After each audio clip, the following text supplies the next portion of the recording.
Step 1, wake up early, gonna rise with the sun. Step 2, get some good, some food in you. Step 3, think real hard about what you wanna be.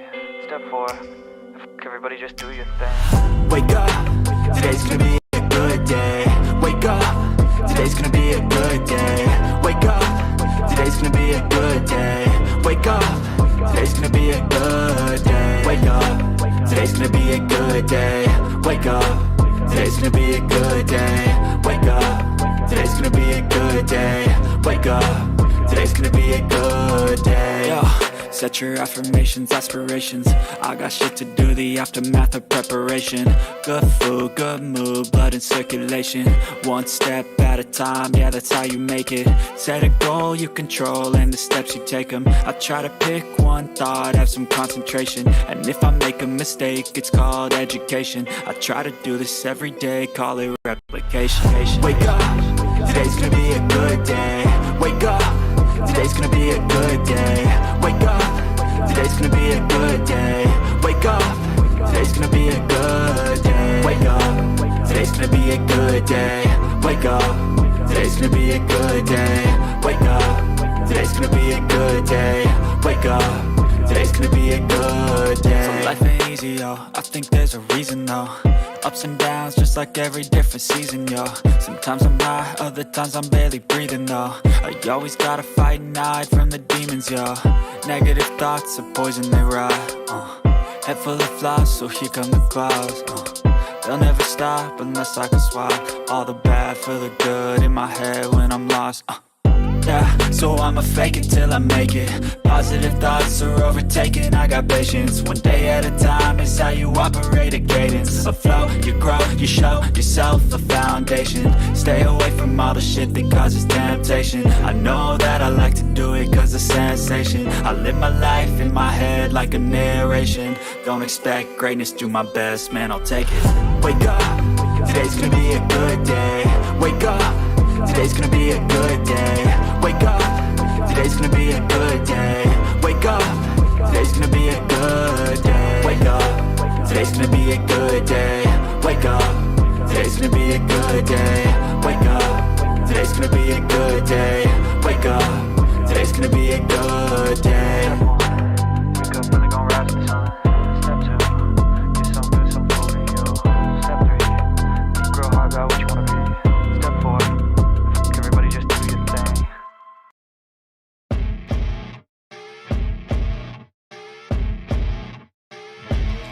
As you wake up in the morning, you want to find the latest, greatest information about criminal cases and have an intuitive conversation about the suspects associated with these cases.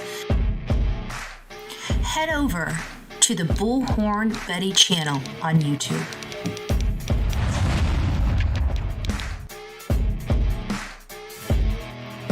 Get breaking news right here on the Bullhorn Betty channel. Welcome to the Bullhorn Betty Coffee Club. Enjoy your stay and enjoy your day.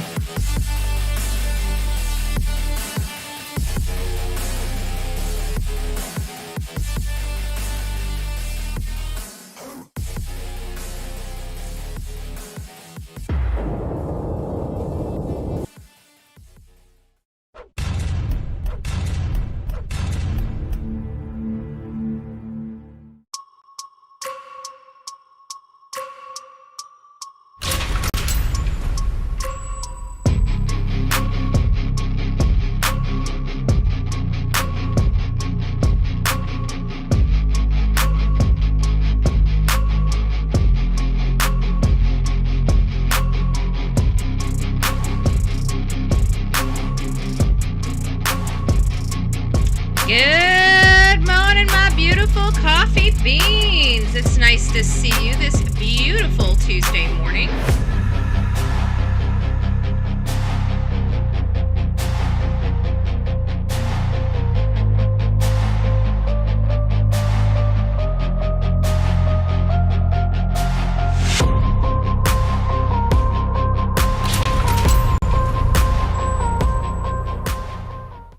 What is up, my beautiful people?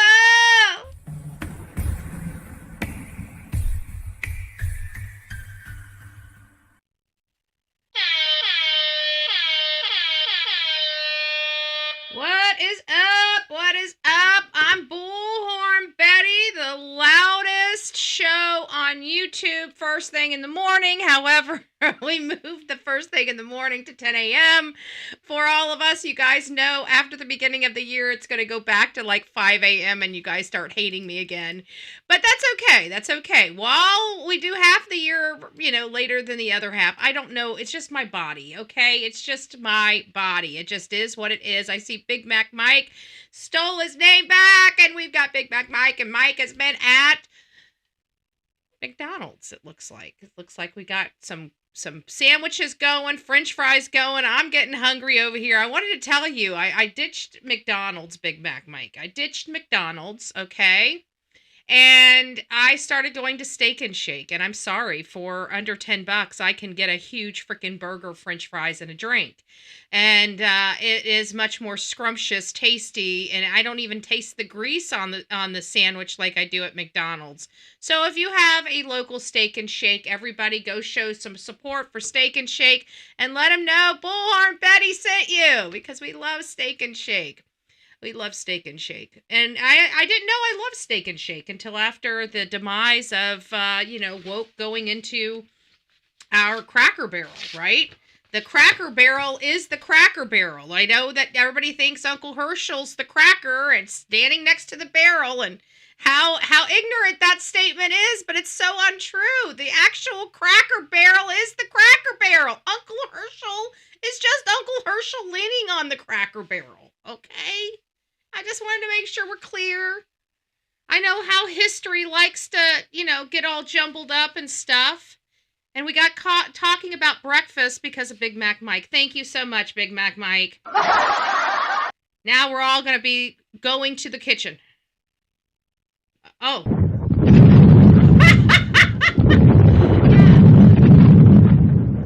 I don't know if you guys can hear that, but every few seconds it starts this one. We're going to have to get started on our show because this one just keeps barking at me. I hate printed material. When you keep it in dormant, it just starts playing out of nowhere. It just starts playing. So good morning, everyone. I'm Bullhorn Betty.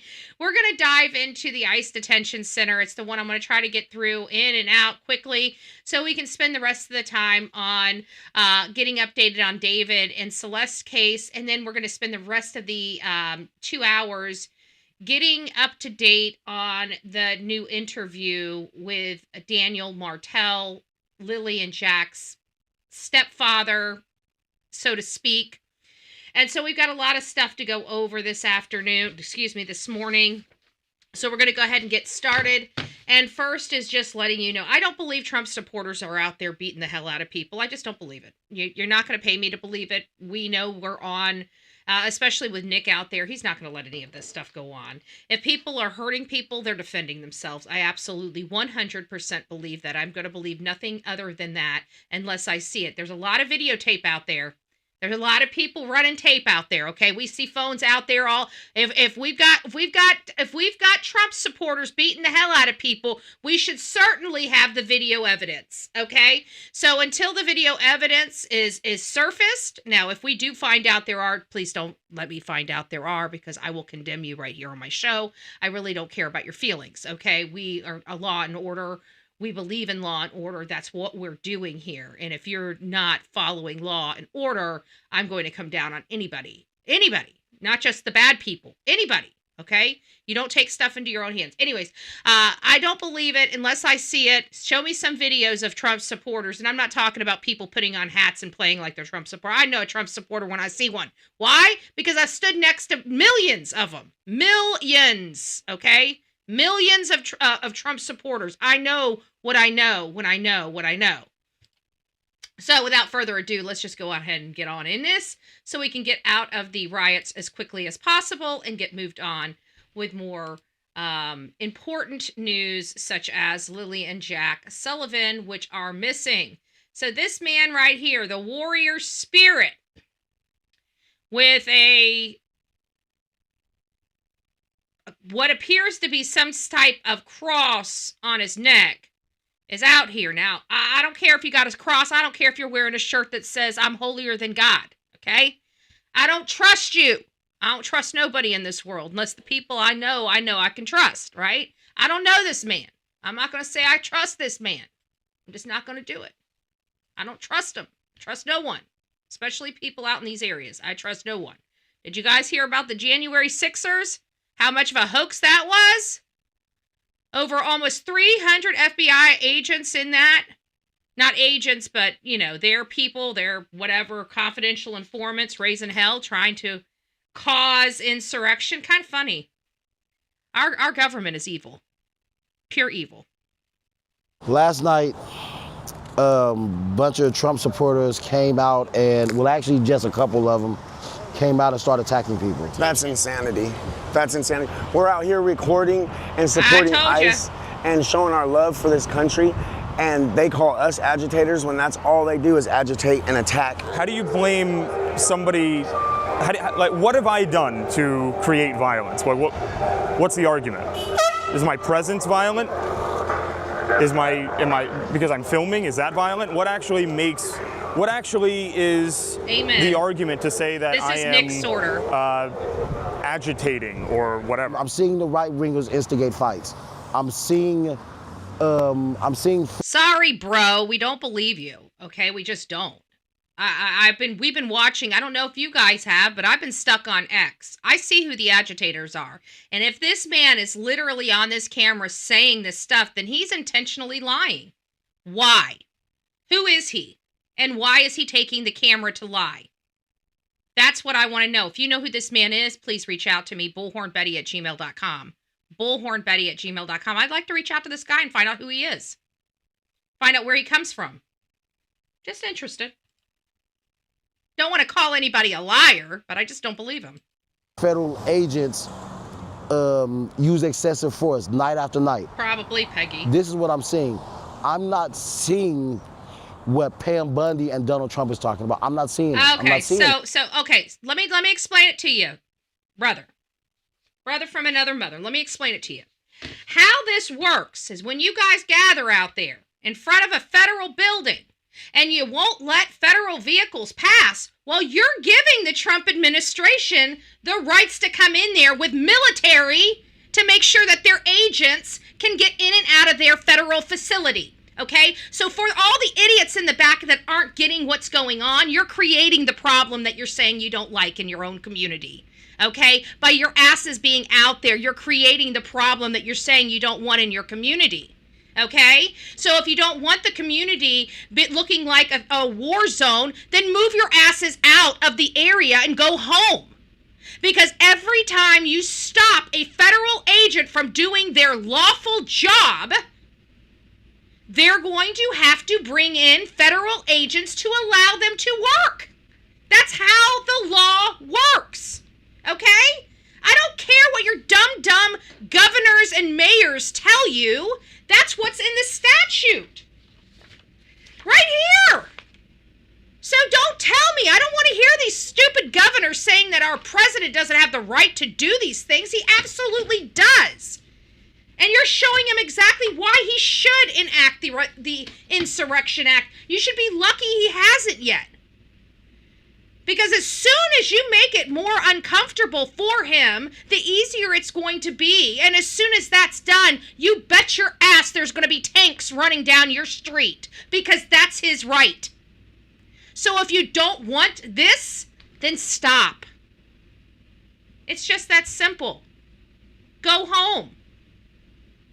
Go home. And let the federal agents do their job. Just saying. But we got a bunch of dum-dums out here saying, oh my gosh, it's the white folks causing all the problems. You know, it's those fascists over there on the right that are screaming USA. You know, those people. The people that don't like us using the GD word. You know, those racist white fascist people over there on the side screaming USA. Those nationalists. How dare they love America? Oh my God!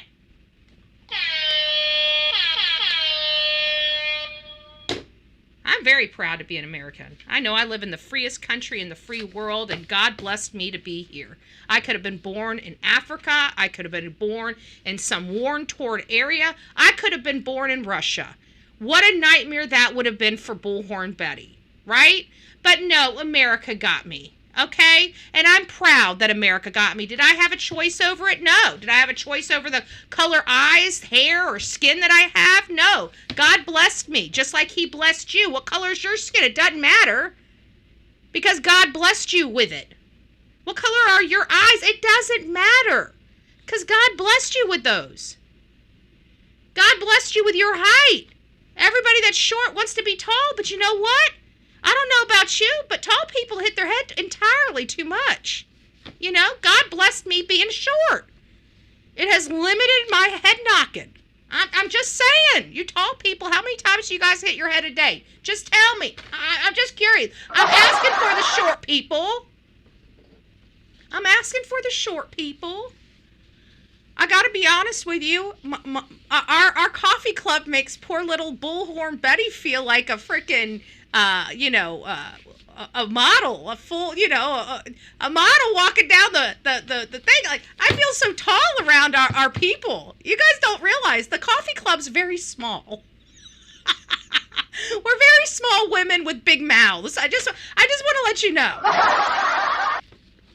I just want to let you know, we're a bunch of small women with big mouths. At least the one that showed up to Sebastian's vigil, okay? I'm just saying. I felt so tall. I'm like, man, I'm in flats. Hey, I'm walking in there like, oh yeah, look at me. I'm not the short one anymore. I'm usually always the short one. We got a small crew, okay? We got a small crew. So I'm very, very blessed. But this guy, I don't believe, okay? I don't believe. I just don't believe him. I believe he's got a reason for saying this. Who does he work for? Are you part of the NAACP? You know, Rodney Jones, my friend Rodney Jones would do some bullshit like this. That's why I'm asking. You look at what's happened with Portland over the years. How the hell happened? It's Hold on here. a burning hellhole. Portland, Oregon. How did that happen? It looks like a war zone. I'm not seeing it. You look at what's happened with Portland over the years. Oh, this is all. It's a burning. I'm not. Okay, sorry, What it switched actually right there. is We're gonna go the back so argument it to doesn't say that confuse I am, it confused me. agitating or whatever. I'm seeing the right wingers instigate fights. Right-wingers? I'm seeing federal agents. I'm still laughing. I see the right-wingers instigating fights. Wait a minute. We haven't been there for days. Like, we just got there yesterday. How many fights did we actually start in 24 hours? We've been watching the place look like a bomb in a war zone for days, almost a week. And we get there, and now all of a sudden we're the one throwing the punches? Come on. Come on. I don't believe it. I don't believe it. I'm going to call it. Come on now, that ain't even bullshit. That's horse. I'm just saying. I've got to call it. I'm sorry. I'm going to call it. I don't believe him. I'm sorry, man. I just don't believe you. I don't believe you. Why are you lying? Use excessive force night after night. Excessive This is what force I'm to seeing. enforce the law. I'm not seeing what Pam Bundy and Donald Trump is I talking am. about. I'm not seeing it. You look at what's happened with Portland over the years. It's a burning hellhole. Portland, Oregon, where it looks like a war zone. Why the frog suit? Kind of to showcase the absurdity of what ICE is doing, be in stark contrast to, the violent rhetoric. Who was that a-hole that sent the clown to Quentin Simons? What was his name? I bet you this is him. For whatever reason, I don't know what the doofus's name, but he likes to send these. Remember the clown? They paid a clown like $200 with a sign out in front. Like, what clown would go and do that? Like, really, don't you have any self-respect? And so he's talking about the ridiculousness of being out. Like, he's the only one out there, and he's wearing this to try to show how ridiculous this whole thing is. Like, dude, you could have went home. You're not there to say how ridiculous this is. You're wearing that suit to bring attention to you for 15 minutes of fame. That's what you're doing. Let's be honest. If we're going to be honest, if we're going to talk about it, let's talk about it. What purpose does he have to be out there?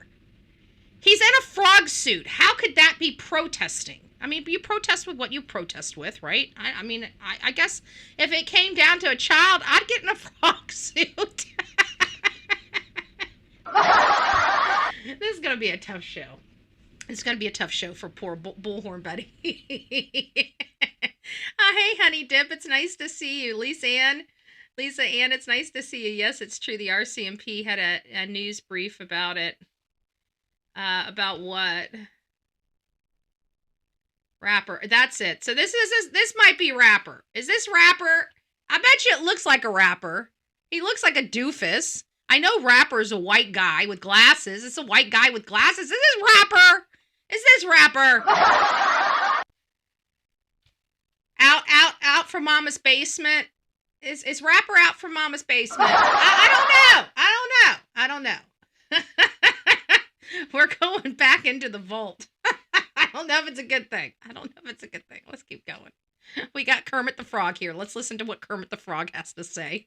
Rhetoric that's going around that President Trump is trying to put out as a narrative that, you know, we're violent. We're not violent. And I don't know about you. I saw Molotov cocktails being thrown. Maybe a few of you ain't some violent, mother. Oops, wrong one. Where's my beep button?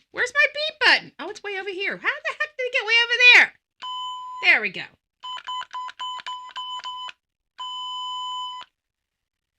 All right, let's go back just a few seconds. Let's give him his 15 minutes of fame. You know, we're violent. We're not violent.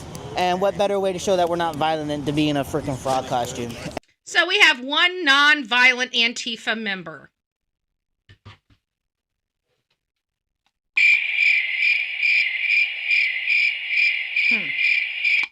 Okay, that's what they say. And somebody fell in the process, and I was in the process of helping that comrade up. It's in the video, and the ICE agent, DHS agent, I should say, got behind. I forgot this one.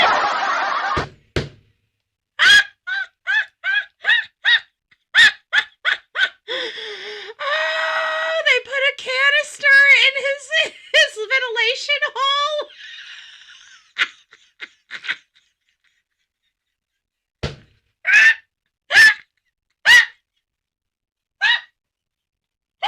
I'm dying. Oh. Okay, sorry. I'm like literally dying here. I got water coming out of my eyes. Give me a second.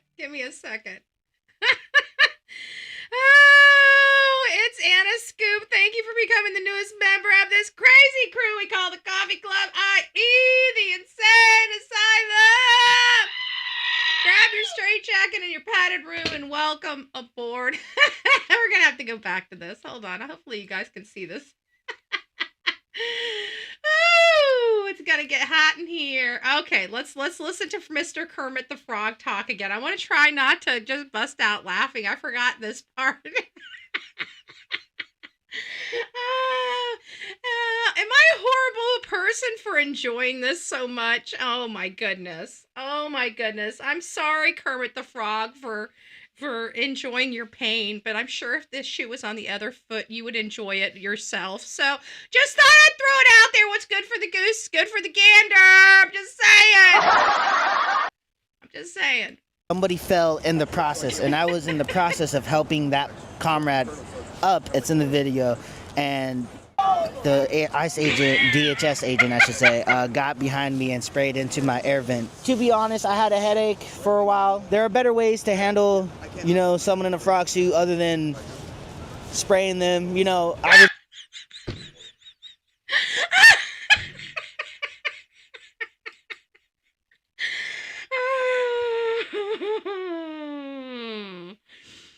Oh, good gracious. I'm still crying. I still got water coming out my damn eyes. That's too funny. I have to be honest with you. The guy's a good sport about it. I don't know if I'd been so nice. I don't know if I'd be up there in the with the camera saying, I think there could have been better ways we could have handled this. So diplomatic of Kermit, okay? Kermit is being ultra diplomatic. Kudos to you. Oh, sorry. I meant this one. All right, kudos to you, Kermit, okay?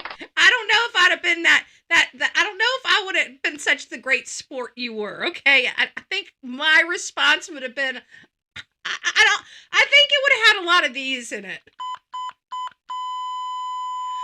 I don't know. I don't even know if they could have interviewed me after something like that. I don't think that they could have interviewed me after something like that. I think the whole entire interview would be just riddled with, you know. Remember, don't go to a protest in a suit, okay? Especially one with a ventilation hole in the backside. Okay, sorry guys, that was very unprofessional of me. Let's just go back just a little bit. Okay. Other than spraying them, you know, I was moving back. They were shoving me and I was moving back, so there wasn't really a need to mace my air vent. No, they're just doing their jobs. You know, I've been tear gassed since the beginning of this. I've been shot by pepper balls in the head just for singing. I got arrested last night. Oh, I got so arrested it sounds like, 2 nights before that. It sounds like warrior, you know, prayer warrior guy. It sounds like he's out there causing problems. Because look, I don't see any of our MAGA people with a whole bunch of pepper balls, you know, pepper in their bodies or being maced and stuff. But who knows? Who knows? It sounds like warrior guy. You know, the guy saying the MAGA people are the problems. You know, the one that's been out there since the beginning before MAGA got out there seems to be the problem. I'm just saying, just a little bit of, you know, observation. Just a little observation. I got detained 2 nights before that. So yeah, I've been arrested. So talk to me, why are you here today? To support America and to support ICE and to support all these patriots that are showing up for the same thing. Why do you want to support this?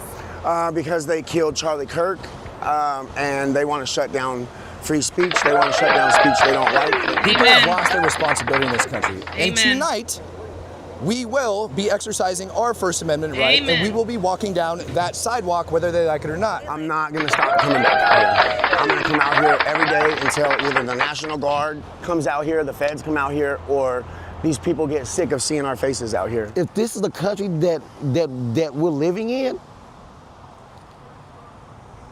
what's really happening? Where's the humanity? Where's the love? Yeah, I'd like to ask you that too, because you've been out there longer than MAGA's been out there, and I see a bunch of shit being thrown at our officers. So I'd like to ask you, sir, why do you think it's okay to abuse law enforcement? Because I'm going to tell you, that's a no-go with Bullhorn Betty. If there's a bad cop, I want him off very quickly. You know me and corruption. Me and corruption don't mix well. Okay? I don't really care. I go in there, I'll throw a politician slap under the bus and run him over like you know what, and I don't care if they have a D or an R next to their name. But don't sit here and tell me that what we've been watching night after night before MAGA got tired of seeing our officers being abused and us giving the call for people to start going out there. I know, because I was screaming from the rooftops, where's our patriots? Why is our ICE agents out there without patriots screaming USA? And within 2 days, we got patriots out there screaming USA. Hallelujah. We need some people. Our ICE agents need to know they have a lot of support. That these people out here causing all this disruption are not the people that went to that ballot box and voted for these people to be removed from our country. I love all types of people. Don't misunderstand me. I love all types of people. I don't want wars. I don't get into Palestine, Israel. I'm not taking sides. I love all people. I don't want war, period. I don't want us fighting, period. I think that in our country, we need to have the Republicans and the Democrats for fair and balanced laws. But right now, we're not getting fair and balanced laws. What we're getting is stalemates. And we've had a stalemate for a decade, and I'm sick and tired of it. And many other people are sick and tired of it. Now we got bombs and bullets that we're dodging because we're sick and tired of it. So however this is going to unfold, it's going to unfold. But we are getting these people out of our country. These people were only brought in here for certain reasons. And trust me, the people that brought them in here didn't give a damn about their health, didn't give a damn about where they were going. They used these people. They brought children across the border to abuse them, to turn them into forced labor. Kids not even going to school, but scrubbing pans. You've got me messed up. You got me messed up sitting by and allowing that to happen while they're pointing the finger at people like me, telling me I'm the problem. That the people I'm voting for are the problem. No, we're putting an end to the problem. Believe that. Believe that. And we're exposing a lot because the deep state, they like to come out here and tell you that this is the way it is when they're the ones, they're like to point the finger and say, oh, these people are the ones doing this. All the while, they're the ones doing it. They're the ones doing it. And we got knuckleheads like this a-hole that's out there that doesn't even know why he's out there. He has no clue. He has no clue. He's just out there for his 15 minutes of fame. Let's keep going. Oh, we're done with that. We're done with that one. So, now we're coming over to, what is this? Is this also still in Portland? Yeah, this is also still in Portland. Columbia County, Oregon. At least 3 people were detained over the weekend by federal agents at the ICE facility in Portland. 3. Now, we see all that nastiness going on out there. And one, they had, the night before, they had 2. Even our ICE agents made more arrests than the Portland police. I think the Portland Police Department is corrupted. I think every single person in the Portland Police Department needs to be removed from office, needs to be removed and stripped of their duties, their badge, and their weapon. Obviously they don't even know how to use their badge or their weapon. So, there's no point in having it. We'll watch a little commercial. Ever wondered about the science behind a knock? ABC Legal does more than knock on doors. Okay, Spencer, thanks so much for clarifying all of that. Meantime, we're also investigating the status of people who are detained by federal agents at protests outside the ICE facility. Fox 12 investigative reporter Ezra Kaplan was in court today covering the hearing for a person who was detained, and he filed this report. Over the weekend, at least 3 people were detained by federal agents at the ICE facility in Portland and then transported to Columbia County Jail, where they were held for over 24 hours each. While the ICE facility is in Multnomah County, it's up to federal officers where they take suspects to jail. In general, the Columbia County Jail is at a lower capacity than the one in Multnomah. Both jails have agreements with the U.S. Marshals to house inmates on federal detainers. Does that look like a safe place? So these governors in Oregon, which I call Kotex Tampon, and the governor in Illinois, which I call Dick's Pricks, they're telling us that this is normal. Maybe they don't understand why we want to get into their communities and clean it up. Maybe they just don't understand. Maybe they have fallen so low in morality that they have no clue this is not normal. That they have no clue that this is not the way the rest of the world is living their life. Maybe the problem is that they've been violated and so violent for so long, they don't even know what no crime looks like because they've been riddled with crime for so long. It's like the wife to the addict, right? The wife to the addict, where they are so addicted to the chaos that they don't leave, even though they're not the ones with the substance abuse problem. But they're addicted. They're just addicted a different way. They're addicted to the chaos. And I'm starting to believe that places like Chicago and Portland are addicted to the chaos. They're addicted to they don't know what to do without all of this chaos and authoritarian and dictatorship going on in their communities. Because that's what it is. When you start wanting to kill people for cleaning up, for enforcing laws, our laws that have been on the books literally for decades, if you're going to now want to bomb our facilities for enforcing laws, you are the problem, not the laws. The laws have been on the books. It's not like these are new laws. It's not like it's like, oh my gosh, Trump went into office and he changed all these laws so he could turn our country into a third world war zone. It's not like that. These are our laws. And we enforce laws in the United States, no?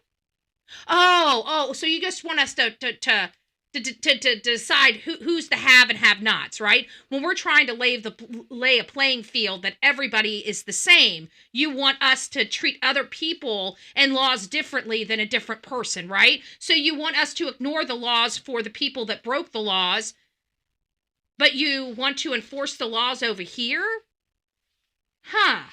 That's a little one-sided, don't you think? Shouldn't we be enforcing all the laws all the time? Because we do not like a two-tier justice system, right? We don't want that. We've had that. We didn't like that, right? So now we have a one-tier justice system. Everybody is required to follow the same law. Right? That's what we've been asking for. It's what we've wanted. Now we've got it. There are no more have and have-nots. We're leveling the playing field. This is what it looks like. Okay? It didn't have to get like this. The governors of these communities could have just cooperated. Let's not forget that. They chose not to. Just like the Democrats are choosing to shut down our country because they want us to spend $1.5 trillion and undo the work we just did. We're not going to do it. We'll rather sit here for 7 weeks and starve than to give in to the Democrat Party. Just to let you know. But not for immigration-related enforcement. 2 of the protesters held in Columbia County were Elijah Tahir and Leticia Navarro. They were each released this morning, but not charged with any crime. That's bullshit. Welcome to Portland. They are ran by Antifa and George Soros. They are ineffective. They need to be removed from office. They need to be touted around the country and put on billboards about the worst community and the worst people literally in the free world. According to the group, Portland Contra las Deportaciones, the third protester was Jaron Anzaldúa Irvin. He was arrested by federal agents during the protests on Saturday.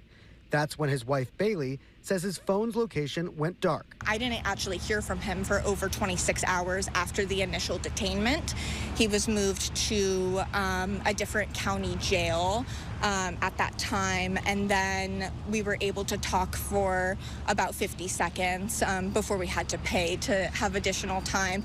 Then we were then able to talk for about 10 minutes where he did tell me his charges for trespassing. By the time he arrived in Portland federal court for a first appearance on Monday, the trespassing charge had been replaced with felony assault on a federal officer. Wow, good. In court documents, prosecutors allege that Jaron threw a water bottle at federal officers.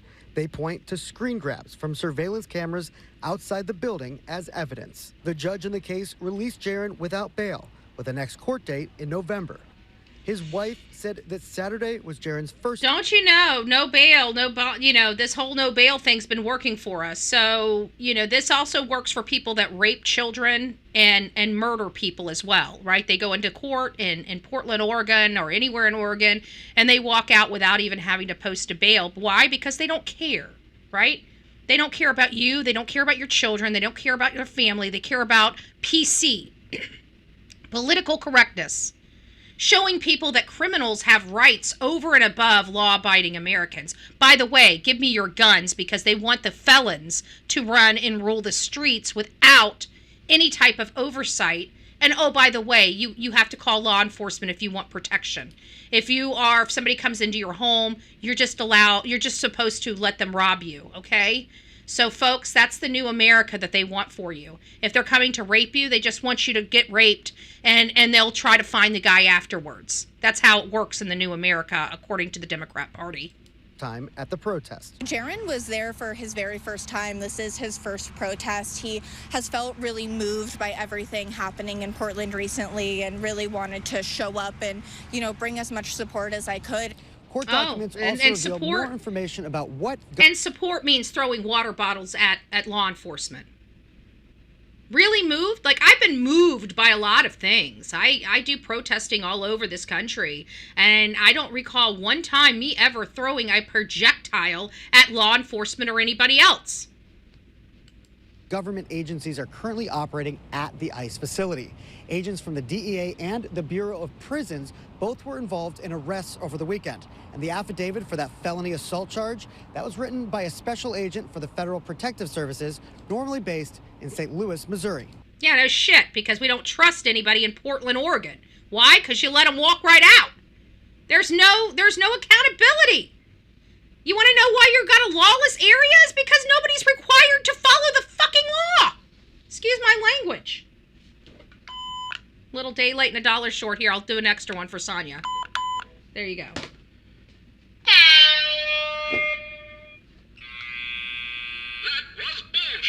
Just saying. So legal battles escalate over Trump's push to deploy the National Guards. As many of you guys know, there's a judge that is blocking his appointed judge, of course. But, you know, corruption comes in all forms and sizes. Let's listen to this, and then we'll get moved on to David's case. You can get this fixed now and pay later. You can get this. Pay now or later. Pay now or later. Safe Light. Wish I got paid for my commercials. The president and his administration are framing anti-ICE demonstrations in Democratic-led cities like Los Angeles, Chicago, and Portland as violent protests carried out by, quote, domestic terrorists. In an interview with Fox News on Sunday morning, Homeland Security Secretary Kristi Noem stated without providing evidence that protests and confrontations with federal agents are part of an organized movement funded by gangs, terrorists, and drug cartel members. She cited drivers in Chicago who allegedly rammed their cars into a vehicle carrying federal agents, prompting one agent to shoot and injure a woman. The Department of Justice announced that 2 people have been charged in a federal court with using their vehicles to assault, impede, and interfere with the work of federal agents. I think that they should have both them. They were those. God had a hand on both of those criminals, because I'm telling you, had it been any other place besides Oregon or Chicago or wherever these things happened, I'm going to tell you right now, they're lucky to be alive. But for whatever reason, I think God saved them for something. They've got a story to tell later down the road, and I pray that they get an opportunity to tell that story. In Chicago. I've encouraged the governor of Oregon and of Illinois and that attorney general should go down and spend some time with our ICE officers and with our Border Patrol officers and encounter the protesters that they do, because these individuals are shouting hateful things at them, threatening their families, putting their hands on them, and ripping masks acts off. of violence are occurring on a regular basis.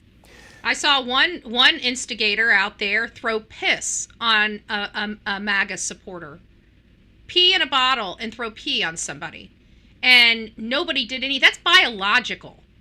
That's a biological item. And the Portland police did nothing. Like, I would be in jail right now because I would bust a Portland Police Department person in their frickin' head if I sat there and watched them sit on a frickin' bike and do absolutely nothing. I would sit there and scream them into compliance. Literally scream them into compliance. Because this is nonsense. It's disgusting. I think the whole entire Portland Police Department are pigs that need to give up their badge and give up their gun. Because they are not law enforcement. They're nothing but Antifa. That's it. They're Antifa. They're Antifa! The whole blessed department.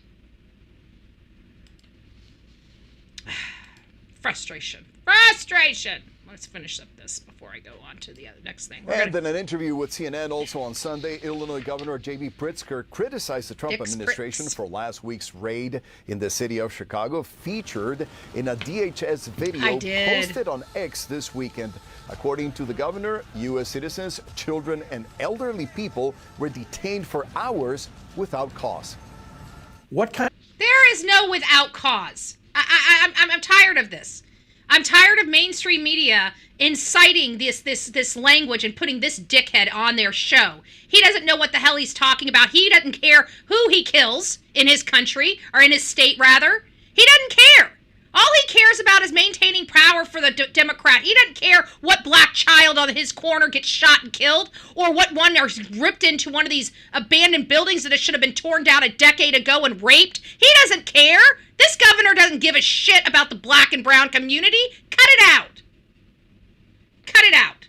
He doesn't care. If he cared, then he would have cleaned up those streets a long time ago. He's chose not to. And now he's coming up here with a whole bunch of excuses. I'm tired of excuses. The families that are being literally torn apart in the streets of Chicago need help. They need help. And this guy here doesn't want to help. As a matter of fact, he wants to put federal agents in harm's way. He can kiss my ass. I got no respect for this governor. I hope he loses his position. The only reason why they're fighting for all these illegal immigrants to be in their community is because they made them voters. That's it. This asshole cannot become a governor just by his people alone. Nobody likes him. They have to ship their voters in to ever get elected in office. That's how horrible they are. That's how horrible they are. Watch. We're getting all these illegals out of this country. I bet you're going to watch a big change at the ballot box. Why? Because these illegal people were freaking voting in our elections. They wanted free. And you know what? The federal government, i.e. the Democrat Party, was giving them everything. They were giving them all of our money for free for votes to maintain power. Gave them nice luxury hotels, plane trips all over the country, food, cars, homes, free rent. While you were struggling to put food on the table for your children. And this asshole wants to come here and school me? Yeah, okay. All right, dicks, pricks. You can get on with your bad self. I don't even want to hear it. So you guys know how I feel about that. We'll dive into that on our political channel later today or tomorrow. I don't want to do too much on there. I just want to do a political channel, once or twice a week. I was going to go once or twice a month, but I feel like venting a little bit more than that with what I'm seeing. So we're going to be moving on to Celeste Rivas Hernandez and David. This is the singer David. His girlfriend was found in his car. It looks like potentially choppy, So I'm interested in the choppy because it sounds like she was dismembered in part. And I'm gonna tell you right like this, there's no possibility of this child being dismembered in a car, in her boyfriend's car. I'm sorry, there's a little bit more going on here. Sorry guys, I'm still trying to adjust my screen here so we can read this stuff. Okay, I think we got it. Let me move this. Okay, we got it. There we go. So we'll be reading this in just a second. So before we dive into this case, let me just kind of give you guys an update of what's going on with this case. So Celeste Hernandez was a 15-year-old girl from Lake Elsinore, California, where death has drawn significant attention due to the connection to singer David, real name David Anthony Burke. The case involves her history as a runaway, her reported association with David, and the discovery of her body in his vehicle. The investigation remains ongoing, with no suspects named and the cause of death undetermined pending toxicology results. Below is the timeline of key events based on available reports, police statements, and evidence. Early 2024, multiple instances, Celeste's family reported her missing at least 3 times to the Riverside County Sheriff's Office, indicating a pattern of running away. Neighbors described her as someone who would take off and come back periodically. April of 2024, then 14, was officially reported missing by her family. Initial reports suggested she had not been seen by them since this time, marking the start of what was believed to be a prolonged disappearance. Early July 2024, a family member had last known contact with Celeste, according to some reports, though this may align with her pattern of intermittent returns home. By September 8, 2024, a Nest camera footage captured Celeste alive at her parents' home in Lake Elsinore, engaging in a shouting match with neighbors over a prank. We all saw that. I think I played that here on this show. The video obtained by TMZ rewrote the initial timeline by proving she had returned home at least once, 4 months after the April 2024 disappearance reported, and contradicted claims that her family had not seen her since April of 2024. September 2024 into 2025, undated and reported context. Celeste reportedly had a year-long romantic relationship with David, who was 20 years old. She was allegedly seen at his rented Hollywood Hills mansion described as a party mansion. Private investigators and reports speculate her death may have been involved as an overdose, potentially concealed to hide this relationship, though it remained unconfirmed. Early August 2025, residents in Hollywood Hills began complaining about a dusty-covered Tesla registered to David, parked on Bluebird Avenue near his rented home. This led the initial parking enforcement action. The vehicle had beat-up wheel wells and a large dent in the back. August 27, 2025, a park enforcement officers marked the Tesla's tires as parked as part of a monitoring for violations. September 2025, David moved out of his rented Hollywood Hills home, which was leased to his manager, Josh Marshall, sometimes referred to as John Marshall. The lease was terminated by agreement with the homeowner. March 3rd, 2025, the Tesla received a citation for violating the 72-hour parking ordinance after multiple tickets. By September 5th, the Tesla was impounded and towed to Hollywood Tow Yard. Several weeks prior to September 8th, Celeste died based upon, is that right? How many pages? Did I skip a page here? Hold on, I just want to make sure I didn't skip a page. Okay, I didn't. Several weeks prior to September 8th, Celeste died, based on police estimates that her body had been decomposing for weeks before discovery. The exact time and cause of death are undetermined, but the Los Angeles County Medical Examiners list September 8th, 2025 as the date of death, possibly an estimated or discovery-linked death. So they believe,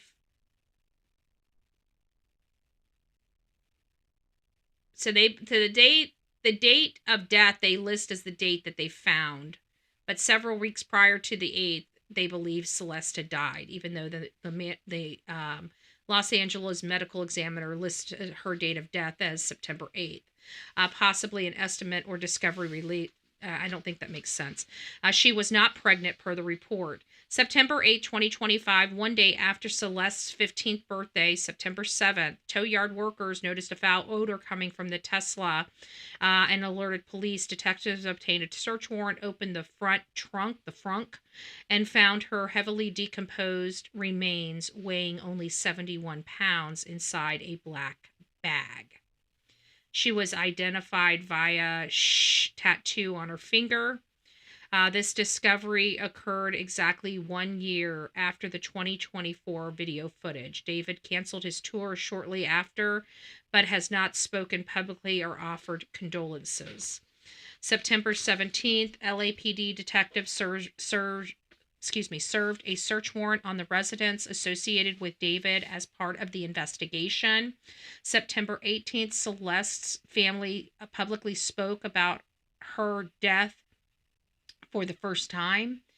September 21st, 2025, a candlelit vigil was held at Lake Elsinore to honor Celeste. On September 23rd, 2025, Celeste's body was released to her relatives by authorities. September 28, 2025, LAPD Captain Scott Williams provided an update confirming Celeste had been dead for several weeks before the discovery and stating it's unclear if there's a criminal culpability beyond body concealment, which is a misdemeanor under California law. David is cooperating, but no arrests have been made. September 29, 2025, media reports, including from LA Times, deepened coverage of the case, highlighting the parking history of the Tesla and the ongoing question about Celeste's final movements. Early 2025, additional details emerged, including 11 police calls related to the case and neighbors' accounts. David's manager, Josh Marshall, broke his silence, and TMZ released a breakdown of the police reports. On just yesterday, October 6th, Celeste's funeral was held at Queen of Heaven Cemetery and Mortuary in Rowland Heights, California. Approximately 1 month after her body was found, family and friends gathered to mourn her. As of today, October 7th, ongoing investigation, the LAPD investigation continues, focusing on Celeste's last known activities and any links to David. Private investigators question the circumstances, suggesting possible foul play or concealment motives. No charges have been filed, and the case status is open per Los Angeles County Medical Examiner. So that's kind of the update of where we are in that particular case. I will tell you, this is kind of the stuff that I have found out about some of the information. It sounded like hey, Strawbirdie, it's nice to see you, love.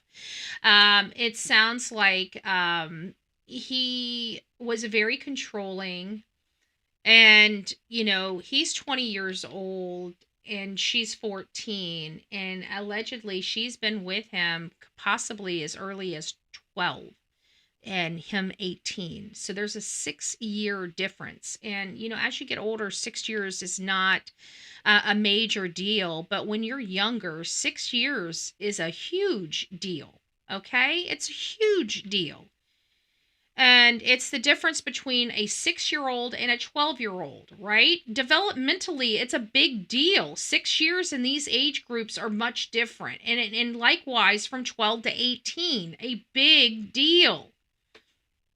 So, she's obviously a minor. He's obviously an adult. Not only was she a minor, but it sounds like she was only 12 years old when they started hooking up. 12 years old. 12 years old, okay? I just want to put that into perspective. He's 18 years old. She's 12. She's not even a teenager yet. So I don't like this guy as is. And then and then now they're trying to say, look, no matter how you look at this, is he responsible for her? He's the only adult around her. Yes, he's responsible for her. If she has drugs in her system, he needs to be charged with contributing to the delinquency of a minor. Why is her body appear to be like it's been hacked up? That's abuse of a corpse. Now, granted, that might be a misdemeanor, but they need to have several different charges of that. Because it wasn't just one abusive corpse. It was multiple abuses of the same corpse. They need to be charged, each and every one of them, differently.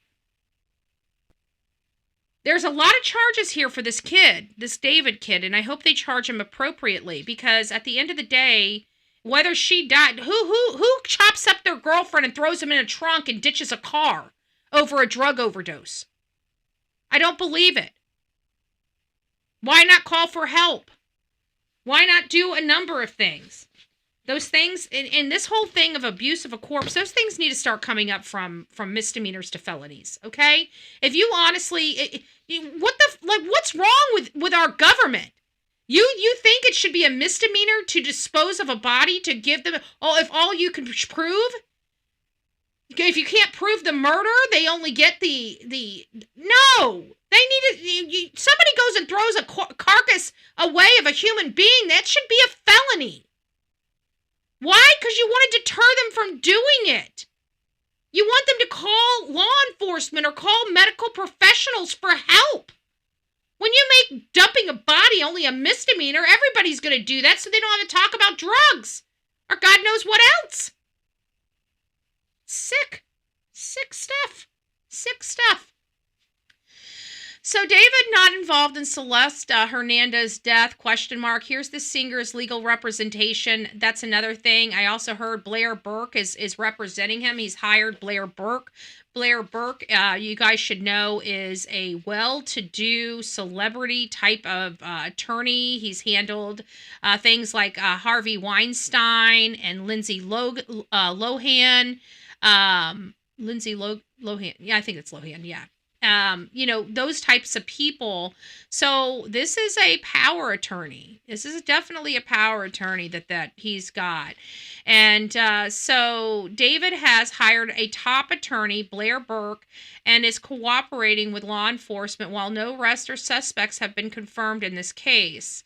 Now, his attorney's going to tell him to keep his mouth shut. I know that.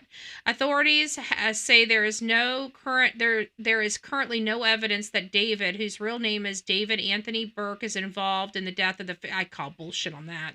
Absolutely, he's involved. She's in her vehicle. He's an adult. They've obviously had years of relationship. He's responsible, even if he didn't kill her. Even if he's not a murderer, he's still responsible for her death. No, there's no ifs, ands, or buts about it. I don't like the word language that they're using here.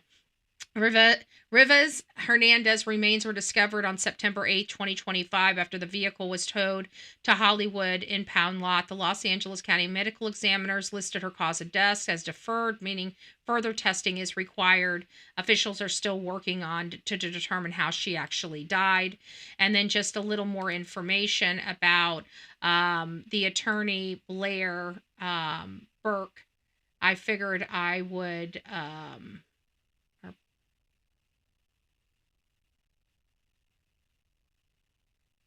Where is that? Yeah. Sorry, I'm trying to read there. So, Singer David has hired one of the Hollywood's most prominent defense attorneys as authorities probe how the body of a teen ended up in a vehicle registered to him. David, whose legal name is David Anthony Burke, hired Blair Burke, who is known for handling complex criminal matters and high-profile media cases. Burke has previously represented Harvey Weinstein, Lindsay Lohan, Kanye West, Mel Gibson, Britney Spears. So he's had his hands full in different respects. Most recently, Burke represented Monica Cementilli, who was sentenced for life in June for a 2017 murder of her husband, celebrity hairstylist Fabio Cementilli. I can't pronounce his name. There she is right there. So that's kind of where we're at. It is still unclear how the teen died after Los Angeles County medical examiners listed Rivas Hernandez cause of death as deferred.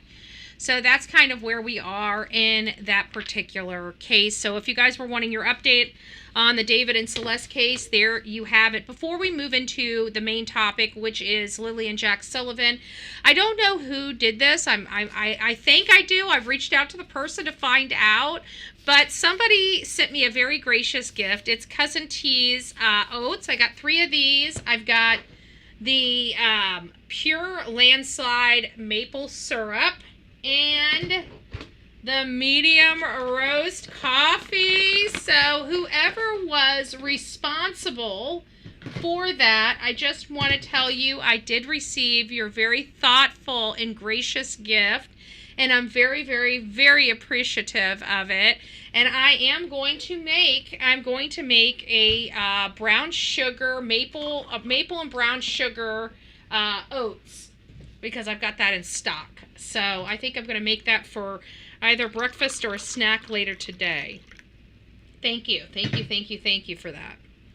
All right, so let me go through this. It's going to be a long-winded kind of speaking. We're going to go through the entire case. I bring you guys up to snuff with the entire case when we go into this, because this particular situation has been sorry, let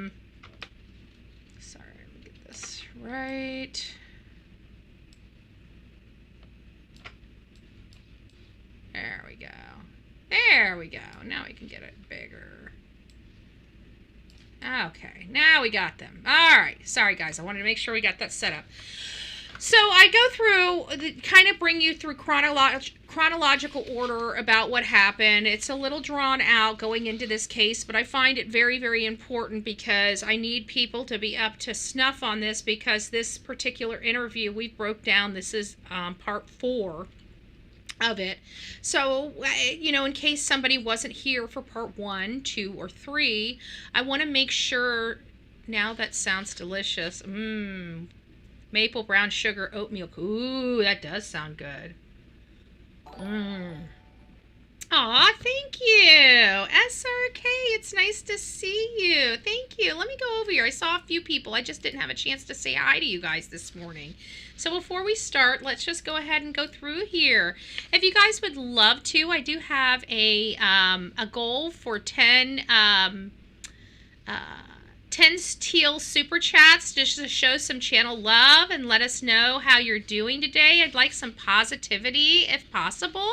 And this is, of course, you know, obviously not required, but always appreciated when you guys do participate. Melanie participated this morning, so thank you for that. Happy Tuesday, Betty, Delilah, mods, and chat. Please don't forget to hit the like button for BHB. Much love to you, Betty. Thank you so much. It's Anna Scoop and Hope Floats. Thank you for becoming the newest members of this crazy family we call the Coffee Club, i.e. the Insane Asylum. Well, another one just for good measure. Grab your straitjacket in your padded room. Welcome aboard. And of course, SRK, been with us 16 months. Oh my gosh, it's hard to believe. Thank you. Good morning, Betty. It's been a journey. Amen to that. Amen to that. Thank you so much. So many of you guys know that this is a case. This is right over here. This is Daniel. I just found out his name. He runs the Drunk Turkey Show. And then over on the other side, which my arm won't go that far, is Daniel Martell. And this is the stepfather to Lilly and Jack Sullivan, which have been missing since the spring morning, May 2nd, 2025. And they have not been seen or heard from since. So, give me a second, folks. It looks like I got somebody here.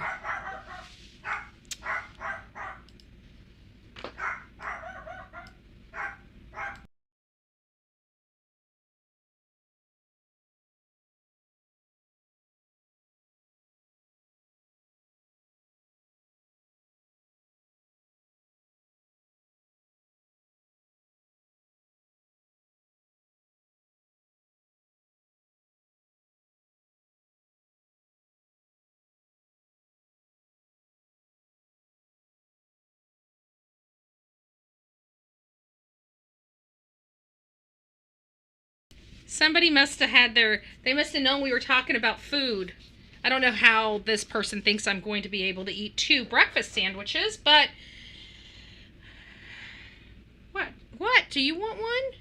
Oh, here's some ham.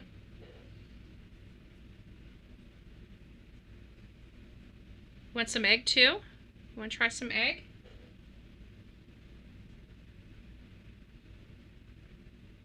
Okay, there you go. There you go, mamas. Huh? Might as well take a bite for myself. Okay. Let's get back to business. Thank you, Mr. Glenn, for the breakfast. What? You want some more? Here. Take a few pieces. Here you go. There you go. There you go, baby. Okay, enjoy. Okay, guys, we're back. So, in a quiet rural community of Lansdowne Station, Pictou County.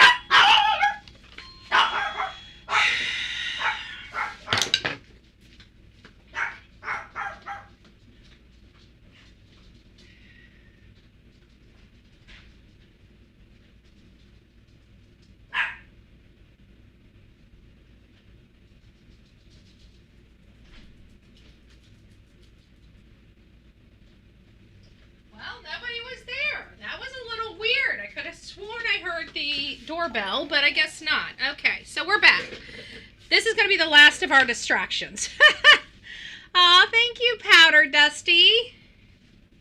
All right, this is the last of our distractions, hopefully. We'll see. Okay, in a quiet rural community of Lansdowne Station, Pictou County, Nova Scotia, a family's worst nightmare unfolded on the spring morning, May 2nd, 2025. 6-year-old Lily Sullivan and her 4-year-old brother Jack vanished from their home on Gairloch Road, sparking one of the most extensive searches in the province's history. What started as a possible wandering incident It has evolved into a mystery shrouded in speculation and unanswered questions. Today, over 5 months later, the siblings remain missing with no confirmed sightings since the day before their disappearance. There's a factual background of here's the factual background of what we know presented in chronological order. On April 30th, 2025, Lilly, Jack, their mother Malehya, stepfather Daniel, and younger sister Meadow went to a friend's house together. We heard that it was Patty, and they were going there to wash clothes. Returning home around 10:20 p.m., and this is where Daniel, the stepfather, reported that Lilly returned home with a black eye. This was from a Tonka truck popping up and hitting her in the face while at Patty's house. The next day, May 1st, the family was captured on surveillance footage at the Dollarama in New Glasgow around 2:25 p.m. The children were kept home from school that day due to Lily's cough. Many of us believe the reason why they were kept out of school was because of the clear and present black eye on her face. Malehya later reported putting the kids to bed between 9 and 10 p.m., while Martell stayed up longer. However, in this interview earlier, we learned that Daniel was working on the fence, allegedly, and when he came in from working on the fence, he did not hear the children that evening. And he was surprised that Malehya had told law enforcement that she put them to bed between 9 and 10 p.m. because he says when he came in, he doesn't remember hearing them. Which to me, I feel like he's trying to throw her under the bus because of that. On the morning of May 2nd at 6:15 a.m., Malehya notified the school that the children would be absent due to an illness. Now, I'm very, very confused about this statement because Daniel from the Drunk Turkey Show asked Daniel Martell, the children's stepfather, whether or not Malehya had gotten up or left the house at any time while he was sleeping. And he said, he doesn't see how, blah, blah, this, but he had just stated in a prior statement just moments before Daniel from the Drunk Turkey Show asking Daniel Martell this question, he had stated that Malehya got up and called the kids in and reported them missing from school. So which is it? Because he's trying to say that he doesn't think Malehya could have gotten out of bed without waking him up. He's talking about the kids coming in and out of the room multiple times, so it doesn't sound like he truly was sleeping. So I'm very confused about this, but he's trying to portray that he was sleeping during this time and that he has no knowledge of what happened other than Lilly being in the room and when he went into the living room after hearing Jack in the kitchen, he stated that it didn't appear that Jack had been in the kitchen because when Jack's in the kitchen, usually chairs are moved, cabinets are opened and not closed. It's very noticeable that the kids were in the kitchen getting something. And he reported in this interview that we're seeing earlier on, we're not going to go back to it right now, but that it didn't appear that Jack had been in the kitchen, although he heard Jack in the kitchen. Which is really weird for me. Really, really weird for me. Between 8 p.m. and 9:40, while the parents were in their bedroom with Meadow, Lilly was seen entering and exiting the room several times, and Jack was heard in the kitchen. Around 8:50 in the morning, Martell's mother, Janie McKenzie, who lives on the property, heard the children playing and laughing in the backyard alone before she decided to go back to bed and fall asleep, allegedly. Shortly before 10:01 a.m., the parents searched outside after realizing the children were gone, noting the front door wrenched was undisturbed, suggesting they exit through the back sliding door. At 10:01, Malehya called 911 to report the children missing. Lilly was believed to be wearing pink sweater, pink pants, and pink boots. Jack in blue dinosaur boots. During the search, Martell thought he heard the a child scream, but could not confirm due to overhead helicopters. Daniel from the Drunk Turkey Show did ask Daniel earlier in this interview whether that was true, and he did confirm that that was true, but he couldn't tell whether it was, possible searchers hollering back and forth. There is the possibility to that as well. By 12:25, the RCMP issued a statement initially believing the children had wandered off and there was no signs of abduction. They've never walked back or stated they believe now that there's an abduction. They've maintained that they believe that something's not right here, but they have absolutely denounced the possibility of an abduction. That's from the RCMP. In the early hours of May 3rd. Now remember, we are learning from this, and I didn't have this information yesterday when we were going through this, but we have this information today. Hey, Hobo's Life, Mama, Pebbles, Peggy, it's nice to see you. I hope you guys are all doing well. Frank, everybody else that's in the chat, I know I haven't said hi to you specifically, but good morning. I do appreciate it, and I must have missed something here because I see there's a second. Let's see, what did I miss? Who did I miss? Aw, Mama, thank you. Thank you for all your hard work. I appreciate that. I missed you. I missed that. I must have been reading. That's the only thing that takes my mind off these things. So thank you. I appreciate that. But, when we were listening to this, we did learn that the pink blanket happened between the 2nd and the 3rd. They found the pink blanket sometime on the 3rd. And I find that the 3rd in the afternoon. And I find it awfully funny because look who's up in the middle of the night on the 3rd. In the early morning hours of May 3rd, around 12:45 a.m., Malehya contacted police suspecting the children's estranged biological father, Cody, might have taken them to New Brunswick. So this was going on in the middle of the night on the 3rd. This is the same time when somebody reached into a bag, a 60-gallon construction bag, and tore a piece of pink blanket that was observed the next day in a tree in the opposite direction, kind of going toward Daniel's uncle's house. Interesting.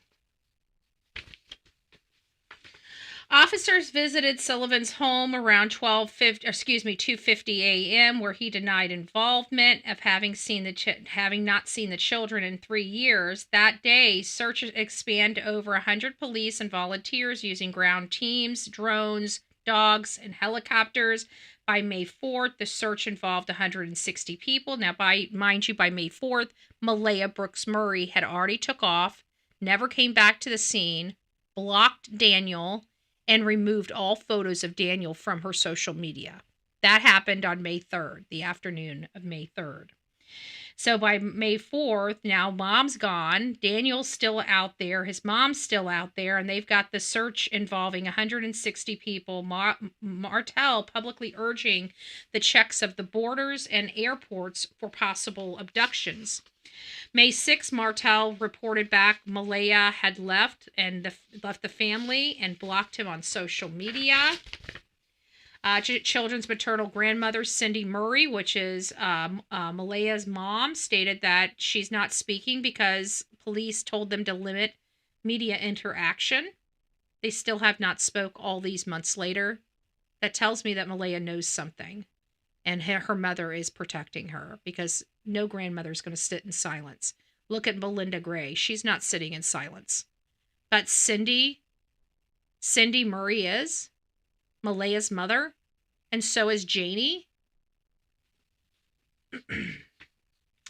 The search was scaled back on May 7th, 2025, the police stating no confirmed sightings and low chance of survival. A renewed effort on May 18th included 115 volunteers and police. On May 28th, 2025, RCMP confirmed the May 1st Dollarama sighting. By June 11th, 2025, investigation involved 11 RCMP units, hundreds of hours of videos, 54 interviews with some polygraphs. I don't trust the polygraph test after hearing how they were administered by Daniel in this specific interview, so we need to look at that. The polygraph shows that Brooks-Murray, Malehya, as well as Daniel, as mostly truthful, along with others, though Janie McKenzie was inconclusive or could not be taken because of the medication she was on. June 19th, Nova Scotia offered a $150,000 reward for valuable information.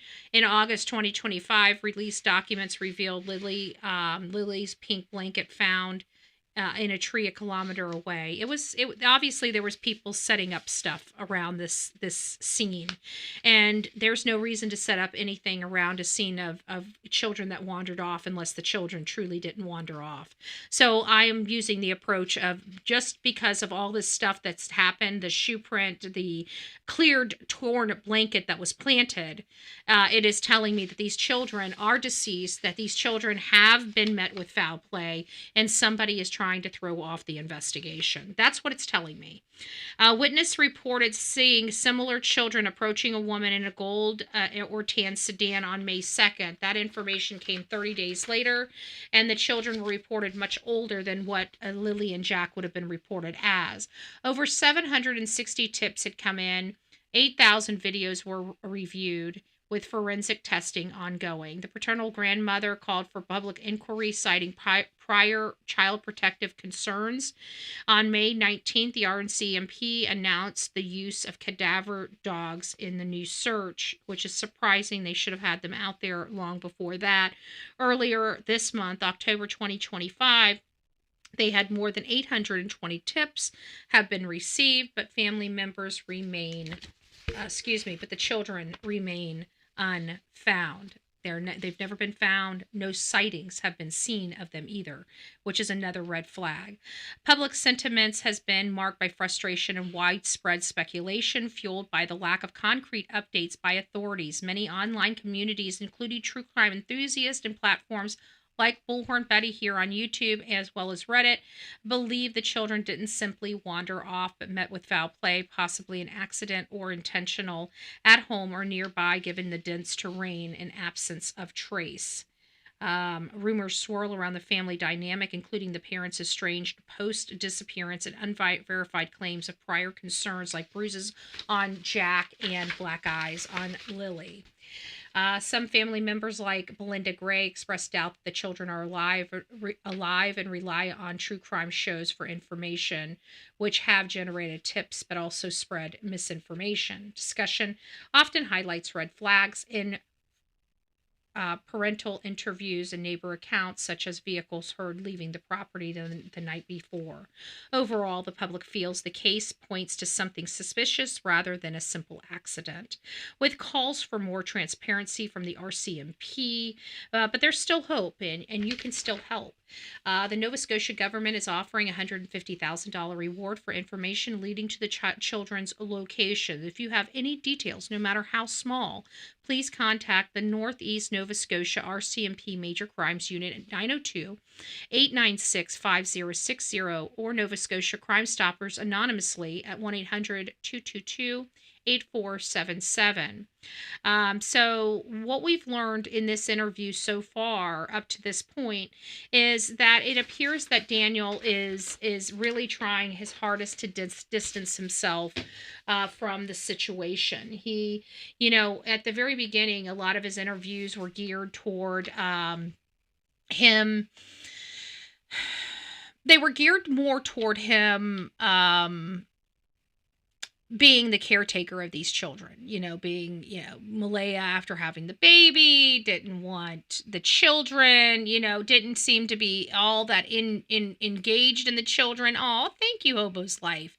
If you received your gifted Bullhorn Betty membership, please don't forget to tell Hobo's Life thank you, and welcome to this crazy family we call the Coffee Club, i.e. the Insane Asylum. Grab your straitjacket and your padded room and welcome aboard. Welcome aboard. It looks like Kentucky's Life got it. Nice to see you. Welcome to the family.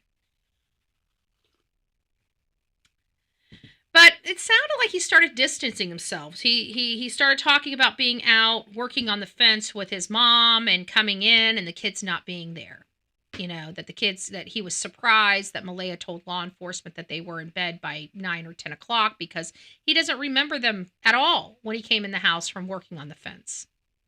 That's the first time we started getting this indication that it's possible that they, Malehya was alone with the children and he never saw the children again. Now, he does claim he heard Lilly come in and out of the bedroom several times that morning, but I don't know if he said he saw her. We're going to have to go back to those initial interviews and really hone in on some specificity and compare it, because this is the most thorough, in my opinion, so far, this is the most thorough interview we've had on the record. Now, I do believe mainstream media has had him on the record, and he's been interviewed by them, but the problem is with mainstream media, they hack and cut all these interviews to fit a segment on their TV versus where we here on social media, you know, some of our shows last 30 minutes, some of our shows last 5 hours. It depends on how long or how much information we have that we need to get out to our audience. I try to find when things get too long, I know that my audience only has so much brain activity, okay? You can't sit here literally all day and absorb a lot of the stuff we're doing. So I try to keep my shows 1 to 2 hours tops. I really don't like going over to the 3 and 4 hours. Sometimes we will, but I really don't like doing that. I think that's entirely too much information. And I think when we have entirely too much information, things get skewed, misinformation happens, it's unintentional, but it does progress that way. But I do feel like when we start a show that you guys retain mostly the stuff in the very beginning of the show and the stuff at the very end of the show. So the stuff in the middle of the show is kind of up, you know, as a toss-up. It's a toss-up. So I try to bring stuff in the middle that will, you know, hold in the brain, but sometimes it doesn't. You get the first stuff and the last stuff. That stuff always stays in the brain. So I try to, you know, break it down like that and try to find stopping points and then go back and explain what we've got going on here. So the first thing that I noticed throughout this up to this point is now he is really distancing himself from the children. And one thing that we did learn is that there was 2 pink blankets that were found. He's trying to distance himself from the pink blanket that was torn. We went over that because he specifically stated that the pink blanket came out of their garbage can from a 60-gallon garbage bag. There's no way, unless somebody is the only way that somebody knew where that pink blanket was in that bag is if somebody put that pink blanket in that bag and reached into that bag for that pink blanket. Otherwise, that entire bag would have been ripped to shreds trying to find something to tear off. But they stuck their hand right in the right spot and pulled out the pink blanket and went and planted it. That tells me that somebody that packed that bag or was there when that 60-gallon garbage bag was packed would be the only people that would know where that pink blanket was or that that pink blanket was in the garbage can. So that limits very much a lot of different people that were out there at the scene.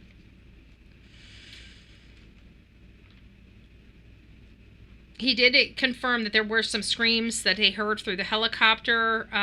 They went through a questionnaire. The search continued throughout the night, the first night. On the second pink blanket was found, but it was found separately, and there was other items, that kid items found separately, and they looked at them and they weren't any of the kids' stuff. The only thing that was the kids' stuff was the torn pink blanket in the tree, which was heading over toward his Uncle Ron's house. The footprint from the pipeline as well as the pink blanket were all roaming toward his uncle's house. The command center was a significant area away over a little bridge on Lansdowne Station Road. The boot prints were found in the middle of the night.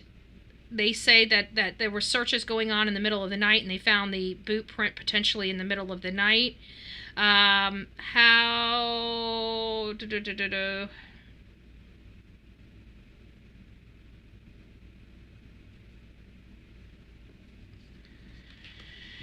He said there was thousands of ribbons on trees out there. And then they do the interrogation. He was interrogated for like 45 minutes to an hour at a facility or in their vehicles on May 3rd. And then the next day, I believe it was, they had to go sit down for 4 hours. And we went over the polygraph questions. I wasn't a fan of the questioning. The polygraph questions, in my opinion, again, I'm not an expert in polygraphs, but I've seen a lot of them, seen a lot of questionnaires, and I've spoke to a lot of agents that have done them. And one thing that they've drilled into my head is that they have to be very, very simple questions, not compounding questions, not multiple questions into one question, very simple questions. Do you know what happened to Lily? Do you know what happened to Jack? Were you there when they disappeared? Do you know what their location is? You know? And even saying what their location is going to be tricky, because something could have happened differently to Jack and something could have happened differently to Lily. And so by combining them together, that's what's making me feel like the polygraph was skewed or not accurate, not as accurate as it could have been. Their questions should have been very simple. Did you murder Lily? Did you murder Jack? Did you dispose of Lily? Did you dispose of Jack? You know, do you know the location of Lily? Do you know the location of Jack? By saying, do you know the location of Lily and Jack, that's a compounded question, because what if Lily and Jack are in two separate locations? So you see where I'm going with this. So I didn't really like it up front, but I digress. Here we are. We're back. I went ahead and went back about a minute. I think I'll go back another minute. I'm going to excuse myself just for a second, and then we'll be back to discuss. That they didn't this ask is going to be about the disappearance. This is going to be we went back 2 minutes, so from yesterday where we stopped, so you guys can hear what the last thing we heard was, to help trigger your mind if you were here yesterday. Aspect, just they wanted to rule out death as quick as possible, so because that would narrow everything down. Because if they knew that the children were deceased, that would completely narrow it down. They wouldn't have to ask them this on the disappearance.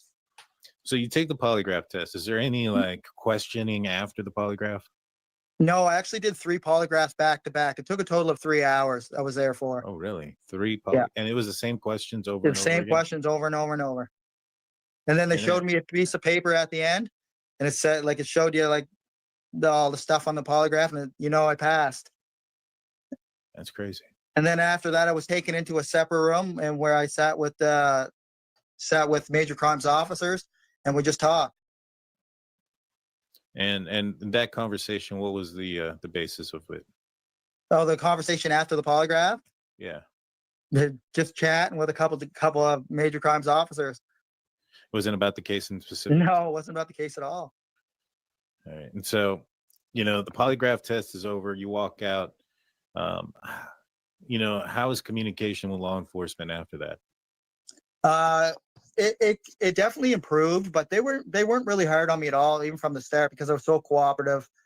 You know what I mean? There was a lot of inside jokes, and it was inside jokes. I know that we can't get mad at law enforcement, because their job is to break down people, is to make them a lot more comfortable with them being there and talking to them and stuff like that. So I absolutely, I'm not offended. Let me just say it like that. I'm not offended that they were joking around or, trying to whatever. But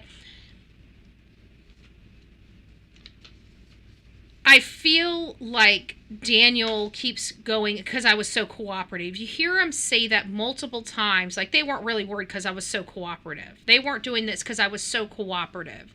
And I don't like that because, you know, there's a lot of people that are cooperative that are in jail right now for the crimes that they were being so cooperative about. So let's put that to the side, because the evidence here is showing 2 children disappeared. Mother left home, never wanted to talk to the stepfather again.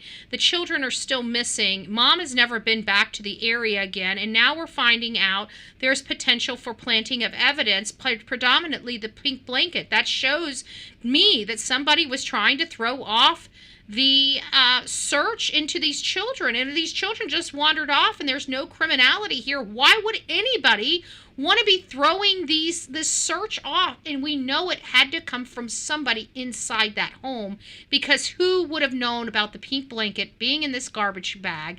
And according to Daniel in this interview, he says that there was a perfect one little fist-sized hole in the bag where it looked like somebody put their hand in there, ripped what they wanted to rip out, ripped their hand out, and went on their way. No third party that was not in that house and did not know that there was not a pink blanket. These 60-gallon construction bags are big black bags. You can't see through them. You guys know that. You've seen them before. You can't see through them. So how in the world would somebody know that there's a blanket that can be torn right there? The only people that would have known are the people that packed that bag. Period. I could not go there and say, go to their garbage can and say, they've got something in this bag that I can plant somewhere. Let me see what it is. I mean, you're talking about them having a baby. Nobody is sticking their hand into a garbage bag that they cannot see through when they know there could be a dirty, disgusting, nasty diaper in that bag. The only person that would have known there was no diapers in that bag is the person that put that blanket in that bag. So somebody from that home that lived in that trailer that was with those kids planted that blanket in a tree somewhere, because there's nobody else that could have done that. There's nobody that had the motive, the means, or the opportunity. Thank you, Hobo's Life. Aww. I get a treat. I get an ice cream. Or a cup of coffee.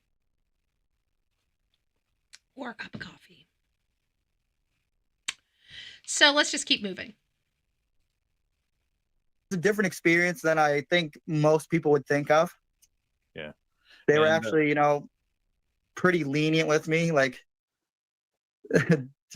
driving fast in the car on the highway. And them guys throwing jokes out and everything like that. It was a different experience. Good deal. But like, as far as the amount of communication, did they, after you took the polygraph test, did they continue to talk to you the same amount, or did that?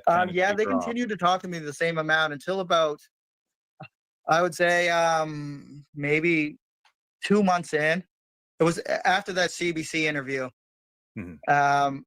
You know what I mean? It kind of like tapered off after that. And then in the last month,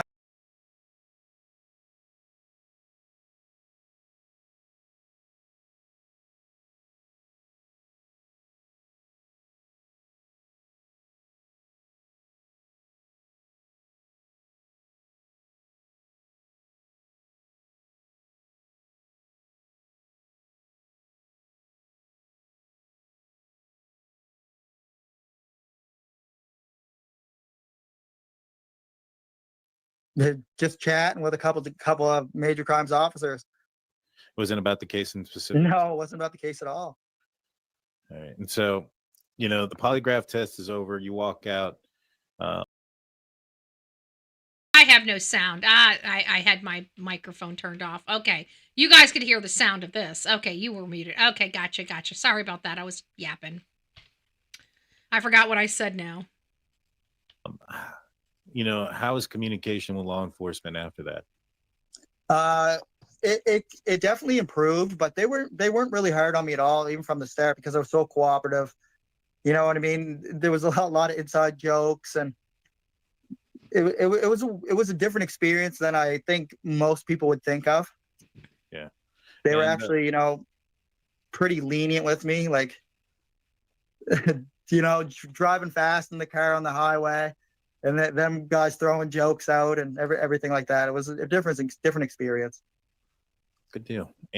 But like, as far as the amount of communication, did they, after you took the polygraph test, did they continue to talk to you the same amount, or did that kind of Yeah, they taper off? continued to talk to me the same amount until about, I would say, maybe 2 months in. It was after that CBC interview. Mm-hmm.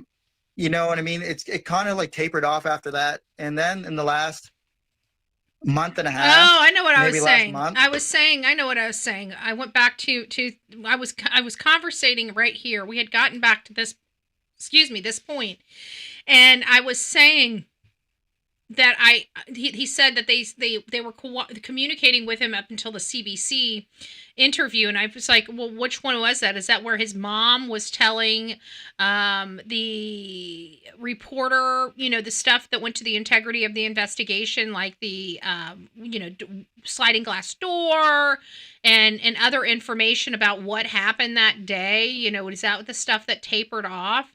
I'm not sure. I think they are buttering him up. Possibly. I see that Daniel from the Drunk Turkey Show keeps some very, same face no matter what. The officers have only or investigators have only came to me 2 times, once for the human remains dogs and once to get all Lilly and Jack's belongings for Malehya. Oh, all the belongings. Yeah, that's kind of indicative of somebody who, all the belongings of the kids have been removed from his house. Malehya removed all the kids' stuff. Sorry. Removed all the kids' belongings. That's interesting. We didn't know that before. if they suspected you, they want to talk to you as much as they possibly can. Yeah. You know what I mean? They want you to talk as much as you can. But you have to remember, after my visits with Meadow, I would always stop in at Major Crimes. I mean, I walk into the front desk of the department. I said, Daniel, you can go meet him around back. Go to the back door where Major Crimes headquarters is. Yeah. So how are things with Meadow? How are your visitations going? My visits with Meadow are going pretty good. There's not really much I can say other than that with all the court stuff. I mean, I don't have another court hearing for almost like 3 months, I think. So. And have you spoken with Malehya since any of this has happened? Yes, I did. I did one time. How did that go? Actually, there was twice. First time, when she was on the run with Meadow, fled to the reserve when she wasn't being supervised. Ooh, so she was on the run. On the run with Meadow. So that rumor ended up being true, folks. She did run away with Meadow and ran to the reservation. That's just been confirmed.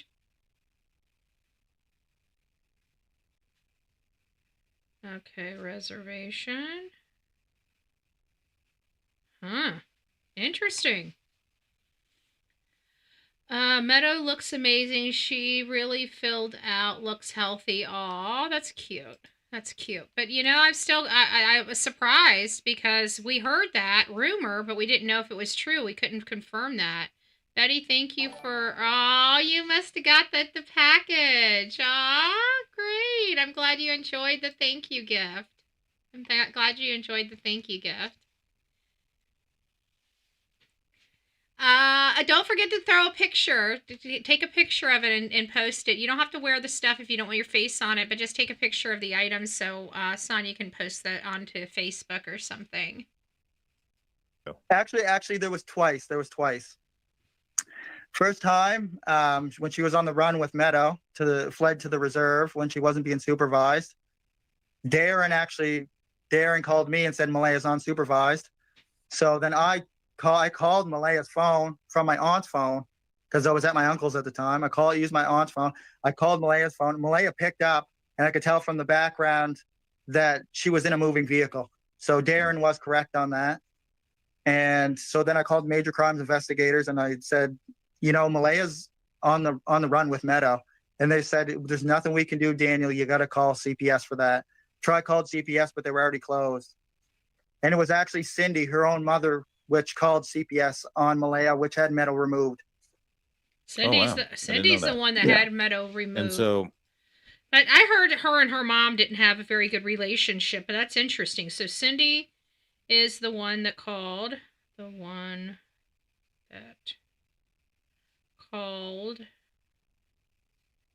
had Meadow removed. Sorry, guys. I have to make sure I get these notes. If I don't write these notes, I'll forget the information. And so that's something new that the public probably doesn't know. And what ended up resulting? What happened? Did CPS find her, pick her up? Obviously? CPS went to her father's house along with RCMP, I do believe, and they actually took Meadow out of her care while she was at Henry's. Gotcha.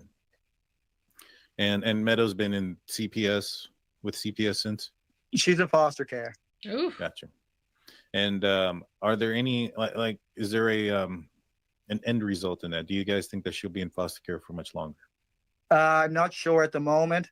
I mean, there's so many moving parts in this, Daniel. I'm not sure, especially with Jack and Lily being missing in that case. Yeah, that means the law enforcement doesn't believe they didn't have anything to do with it, guys. Because, I mean, let's face it, there's a lot of people out there that have missing children that have been abducted, that have wandered off, that have, got hurt, injured, deceased because of wandering off. Just because you have a missing child doesn't mean that your house is so unstable that you can't care for the other children. Okay, there's a reason when they start pulling the children from the home, they believe you are a threat to that child. They don't pull a child from the home unless they think that the child's in danger. And so for this child to not even be in the family's care, he didn't say that that Meadow's staying with an aunt, uncle, or grandparent. He stated that Meadow's in foster care. Foster care. That's significant, folks, in my opinion. Just in my opinion. And we do have to take into consideration this is based on United States law, okay? Canada law is much different than the United States law. While I do realize we mimic some of the same laws, that doesn't mean that they're applied the same way, that the same law, how they conduct their law, their courts and stuff, from my opinion, are different than the way we conduct our laws and our court systems here in America. So we have to take that into consideration when we're talking about this, because sometimes I'm talking from knowledge of America law, not Canadian law. This is our first case that we've ever covered that's over our country lines, our country borders. We've never covered a case in a different country before, and this is in Canada. While it's a neighboring country, it's still a different country than America. Because they're Malehya's children, CPS, it has them included into the court case. Like they have them included in the court cases because it's involuntary, right? Because she's the mother of them. She's connected to Meadow, so they're automatically seen in the court case. Are there any stipulations that you have? Like, are you forced to take any drug tests or anything like that? Drug tests, and I have to do therapy, psychological exam. What else do we have? There's so many things. Wow. I mean, I have meetings with my lawyer. That takes time too for that case. And I'm assuming since you're still meeting with her that you're passing all these things, drug test, everything's passing. Yeah. Good deal. I do all that. I tried to do as much as I can. I even asked them the other day. So he's going through the process. This doesn't sound good. They don't trust this man with kids. I can tell you that, because he's saying that they're doing drug testing. They're requiring him to do therapy. And he stated so many things. I'm going to put that in quotes because that's what he said. They have him doing so many things, which I'm not going to Canada, Tennessee kids aren't getting justice. I agree with that. But I'm glad that he's doing it, and I'm glad they're forcing most likely Malehya to do the same type of classing, school and learning sessions for these kids. But I try to find, I try to acknowledge that some of these things make people feel good, right? They're not really therapy, in my opinion. There's a lot of people that it's not therapy. It's just a way to get more money. Like I've went to some of these things with, you guys know my history. Back in my 20s when I was all messed up, I had to go to do some stuff like this, and it was a joke. It was a joke. Okay? I'm telling you, it was a joke. These are not effective measures. These are feel-good measures. These are some bureaucrats saying, but if we can make them go here and listen to this, then things will be better. And these are from people that have never had abuse or anything in a day in their life. They don't even know what the hell they're talking about. They're getting paid $25 a head, whether they make sense or not. All you're required to do is show up. I don't consider these things effective therapy. And yeah, they're jumping through hoops, but the hoops should be worth jumping through. It shouldn't just be, oh, well, we just want to see if they'll actually do it. We're not going to really give them the real therapy. The drug stuff, we all know that those things can be everything in this world, okay? The only thing that stays in your system for a significant amount of time is marijuana, okay? That's it. Meth, cocaine, crack, all that other stuff, even pills, even pharmaceuticals, those are usually out of your system in 93 hours. All of them. So you basically, if you can stay away from marijuana, you're going to be able to pass your drug test, okay? That's just the name of the game, okay? Unless you are just a complete, utter, junkie, you should be able to pass any type of drug test, okay? The harder the stuff, the quicker it's out of your system, okay? So this whole drug test stuff, unless it's a hair follicle test, I ain't buying it, okay? Sorry, not sorry. I've been around the block, okay? Professional drug addict here, okay? Professional from the 20s, okay? I've been taking care of myself for a long time. I talk freely about the walk that I went through. I do it because I like to be frank about a lot of stuff, especially about now that we're here, what works, what doesn't. I don't want to hear about drug tests. Drug tests are absolutely insignificant in today's society, okay? We got real significant substances that are out of your system, usually in 24 to 48 hours. Cut it out. Cut it out. Even a fiend can go 24 to 48 hours without using just to pass a drug test. So I don't buy the drug test stuff. It's absolutely a waste of everybody's time. Just my personal opinion about it. But hopefully he is staying clean. He has a lot of children. He has at least 3 of his own children, at least 3. And he needs to be the father for them. He needs to get his life together. He needs to get out of that trailer. He needs to start working. He needs to start being a good, upstanding father that wants to, be the role model for his children, which still to this day I don't see him doing. He comes to the internet to tell us about, pity me, it's not me, poor me. There's nothing here that he's trying to advocate for the children. He's basically in a self-preservation mode here on the Drunk Turkey Show. Just in my opinion, and I'm pretty sure that Daniel from the Drunk Turkey Show will corroborate or at least concur with my conclusion, because if this really truly was about the kids, he would have photos of the kids. He would be showing us photos of the kids. He would be constantly redirecting the conversation back to the children. He's not doing any of those things that we'd like to see. Everybody wants to know, are you involved? Of course, but you can say, no, I'm not involved, but let's get back to the children. Let's get back to the children. Lilly and Jack were seen here. This is the information that I'm able to share about Lilly and Jack's case. But you don't don't see that. Whenever you talk to, say, Sebastian's father, Seth Rogers, if you're talking to him about things, you'll always notice, no matter what you're talking to him about, he's always trying to get that conversation always back to Sebastian.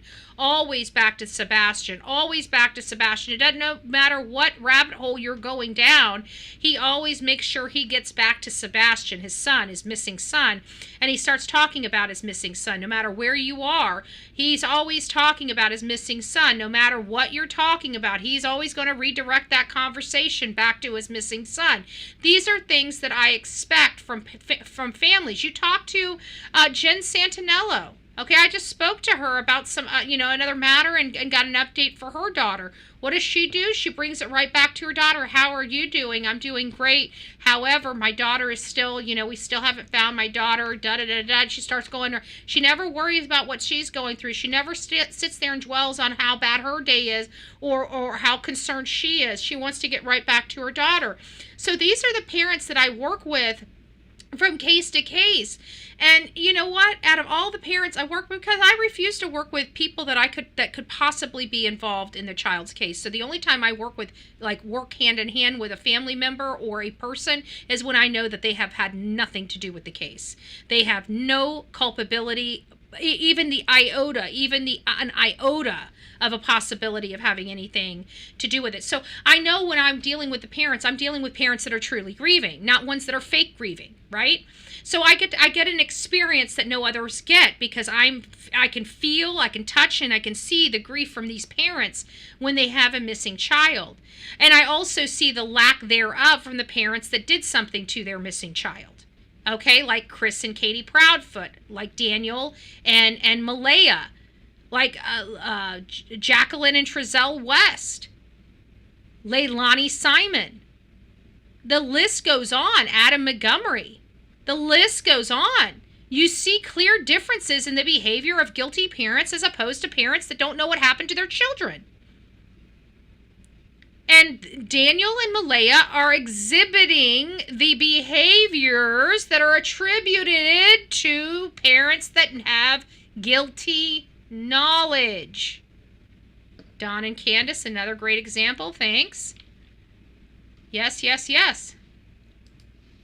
We had a private conference with the lawyers, and there was a lawyer from the ministry for foster care and my caseworkers. And I asked them if there's anything extra they can do. They said, no, not right now. It's just like, you already have enough on your plate right now. Just keep up doing that stuff. Because, most days, Daniel, I'm pretty busy. Yeah. And so, speaking of CPS, there's been a lot of speculation about the kids being... What did he just say? Haven't been visited. Most of his days, he's busy doing what? For F's sakes, doing what? What in the world is this man doing? He's barely working. Cut it out. Most days, Daniel, I'm pretty busy.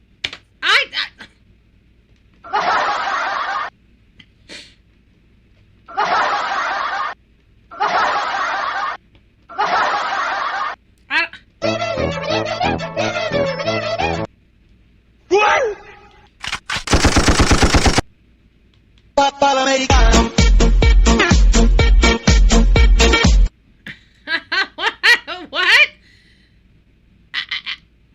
I'm sure people have been wanting this man to work, right, and take care of his family. I can't figure out how in the world that Malehya's not working. He's only working one day, and she can afford a 2017 Nissan Pathfinder. A 2017 Nissan, that's not a beater, okay? Where's the money coming from? Where in the flip is the money coming from? It's coming from somewhere. It's got to be. Who has the money? And now he's busy? What is he doing? Yeah. He's busy now, but couldn't be busy when he had a full house and he was dad? And so, speaking of CPS, Whatever. There's been a lot of speculation about the kids haven't been visited by CPS and things of that nature. Can you clear that up? Like, I will actually clear that up. I cleared it up many times online, but there's still people that seem to have misconceptions on that. Okay. So CPS actually did come to the house, and that was about Jack and Lily's behavior, especially at school. And then they were about to be diagnosed with, So that's a little concerning. Yeah, first of all, CPS doesn't come to people's house. Child and Children Protective Services don't come to people's house because a child is acting out in school. Unless a child is acting out in school in a very specific way that is attributed to abuse, you're not going to be visited by the Department of Children and Family Services for behavior at school. I'm pretty sure that there's a lot of kids at school that have crappy behaviors that aren't visited by the Department of Children and Family Services. So I kind of really don't believe this explanation. Now, again, I've got to apply the fact that this is Canada. Canada might have some different rules I'm unaware of, so I'm going to have to defer to somebody from Canada that may have had some... that knows the Department of Children and Family Services protocols out there. I mean, if they're the same as the United States in that respect, then they're not coming to these parents because of poor behavior at school. It's gonna be, you're gonna have to prove it to me. I'm just this aspect of it. You're gonna have to prove it to me to make me a believer. Go be sent for the diagnosis of autism. The school wanted that, and me and Malehya wanted that as well. The main reason why CPS came out is to, give us phone numbers and give us some instruction and who could we go to learn more about dealing with their behaviors. So it had nothing to do with a black eye? No. What's the story? I don't believe that. And not only that, but he acknowledged Lily getting a black eye the night before they were called in for school. And within 48 hours, both the kids were gone. Behind the black eyes, because I think it's been something a lot of people have been asking about, that there's a multiple black eyes. What would you want to clear up about that? I mean, the black eyes, it definitely was not from me. Daniel would come out and say that first. Come out, because I know the world thinks that, and that's absolutely heartbreaking for me to be accused of that stuff. I'm sorry. People have been having kids since the human being existed, okay? And out of all of these hundreds of years or billions of years or millions of years or however long our planet, I'm not smarter than a fifth grader, don't expect me to be, however long our planet has been here and however long there's been human beings on this planet, we have been procreating children, okay? And a lot of children have been born in this world that are roughhousing and don't wear a pair of matching black eyes multiple times. Like, it's like I don't think it's been uncommon. I've seen a baby with a black eye before from hitting their head on I witnessed it. So I know that children do get black eyes from doing things to themselves unintentionally. One child fell over right into the corner of a coffee table. It's in the living room. And whacked their face and bruised the nose and blackened the eyes. I've seen that. I've witnessed that with myself. I've also witnessed a friend of mine playing roughhousing with her child, and her child took the shoe and kicked her right in the face and gave her a black eye. I've witnessed that. So this idea that children don't get black eyes and parents don't get black eyes from their young children is untrue. I know that it's untrue because I personally have visually witnessed these things happen. So I know that they're possible, and I know that there's no culpability whatsoever with wanting to harm a child or that child wanting to harm the parent. The problem is that's happened once, maybe twice in their entire life. And many families that roughhouse never experience a black eye at all. They've been hit where it's red, it's swollen, they've experienced certain things, but never experienced being hit so hard that it blackens the eyes or the skin. In this case, you're talking about multiple children getting multiple black eyes here. You're talking about Jack having a black eye, Lilly having a black eye. I have never in the families that I've worked with, in my own families, and me and my sister beat the living shit out of each other. Let me just be honest with you. There were times when my parents divorced that at my dad's house, it was something straight up out of The Shining. We literally, it looked like tumbleweed. Our hair was tumbleweeding down our hallway because me and my sister had our hands wrapped in each other's hair so hard and just hitting the crap out of each other because that's what we did. We didn't do it all the time. That was like one in a million times. Like, this was a brawl between me and my sister, an absolute brawl. My sister kicked me slap dead in my eye with her freaking Converse shoes. She was an adult. Well, not an adult. We were obviously teenagers, but either way, she was a grown person, is what I'm trying to say. Kicked me with all of her weight, slap in my eye to the point that I have like an indentation in the bone, but I never got a black eye from it.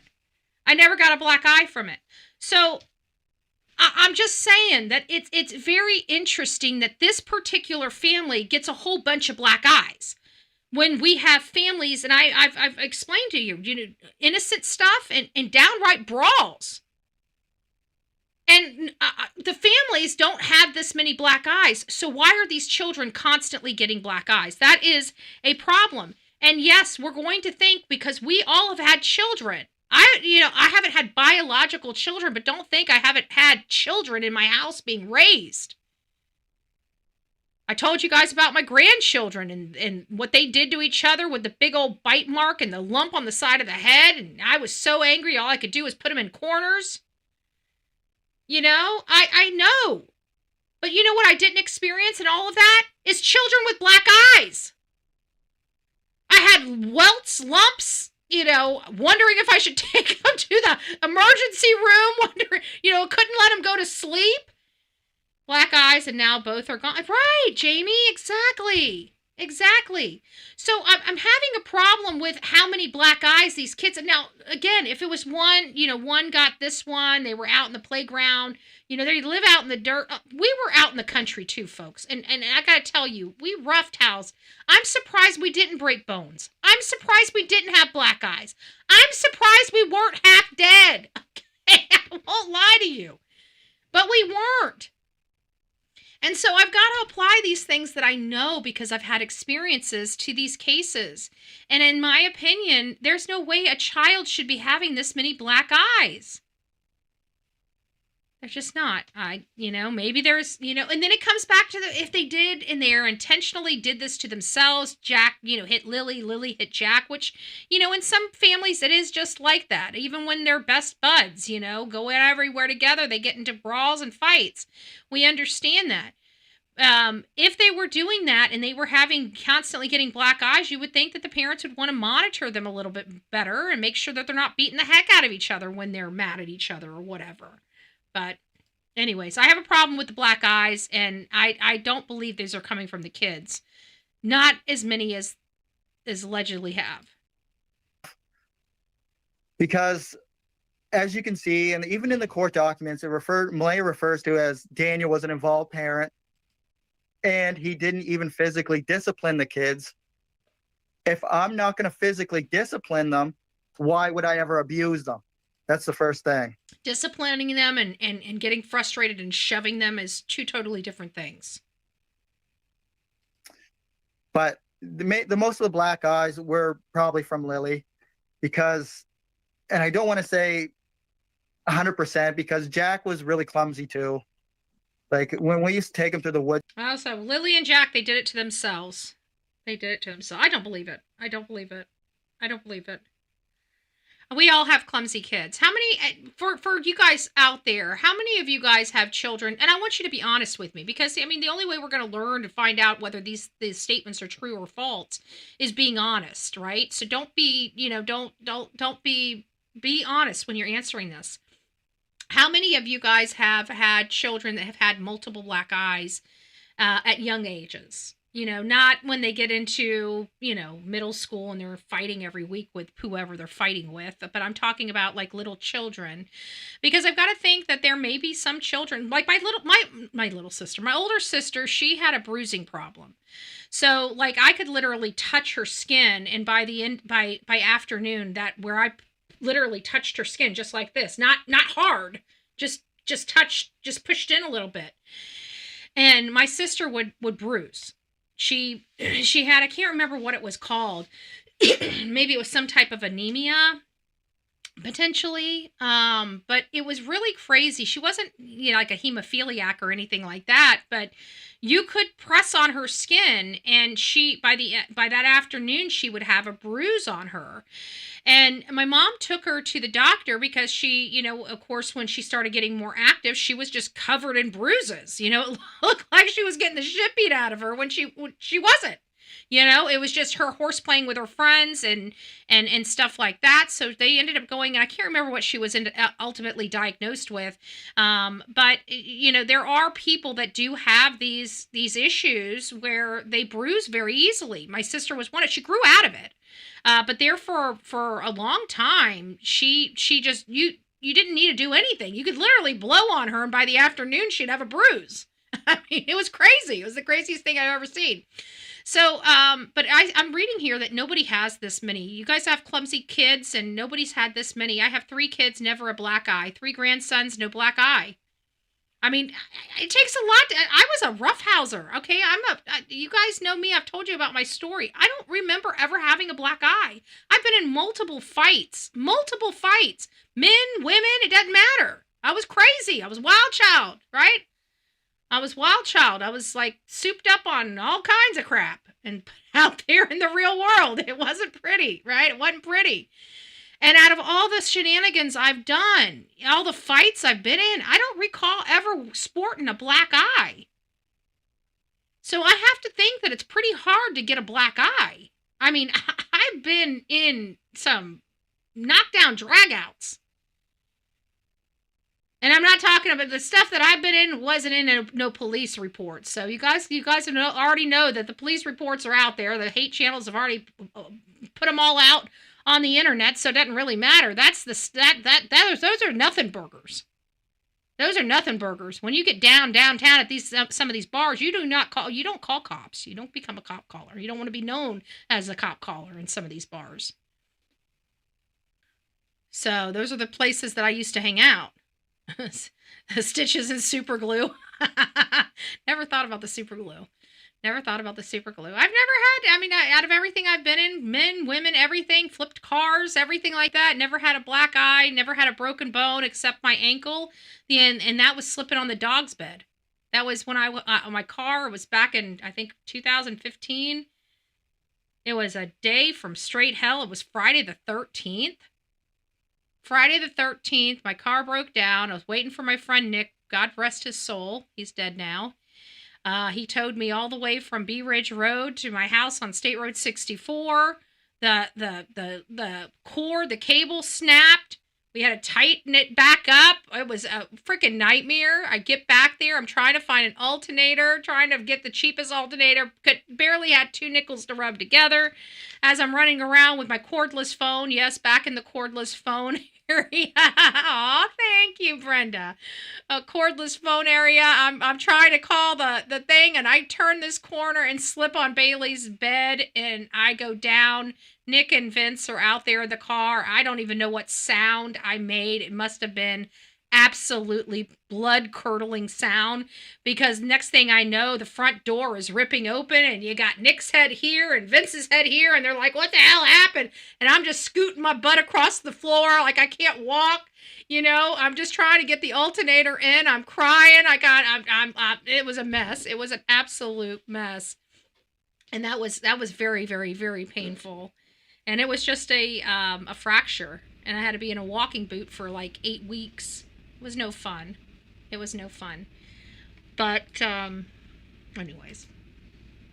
But you fall a lot. I remember one time too, Jack ran right into the doorknob on the door.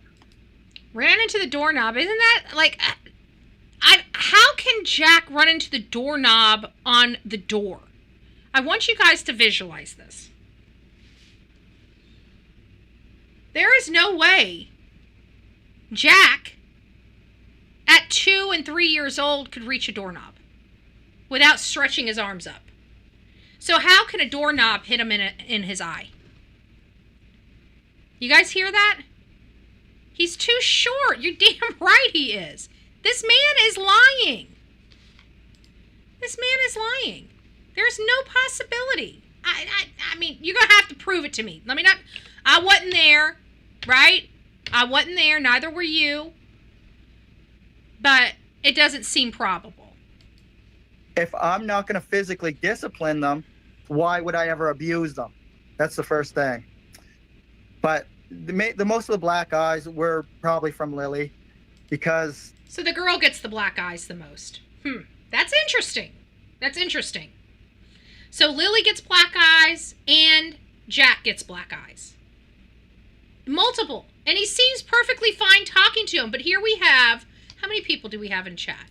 We have 96 people in chat right now.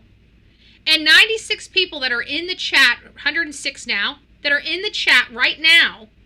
You cannot tell me that your children, boy or girl, had this many freaking black eyes. Something else is going on for children to keep getting black eyes. I'm sorry. I'm going to trust my gut. And I don't want to say 100% because Jack was really clumsy too. Like when we used to take him through the woods, he would fall a lot. I remember one time too, Jack ran right into the doorknob on the door. They would throw stuff at each other. Fell right into the doorknob on the door. My dad abused me, but didn't disappoint me. Interesting. No black eyes, yeah. I can tell you that my oldest 33-year-old, youngest 20, I'm 60, husband 65, none of us have ever had a black eye. Exactly. Exactly.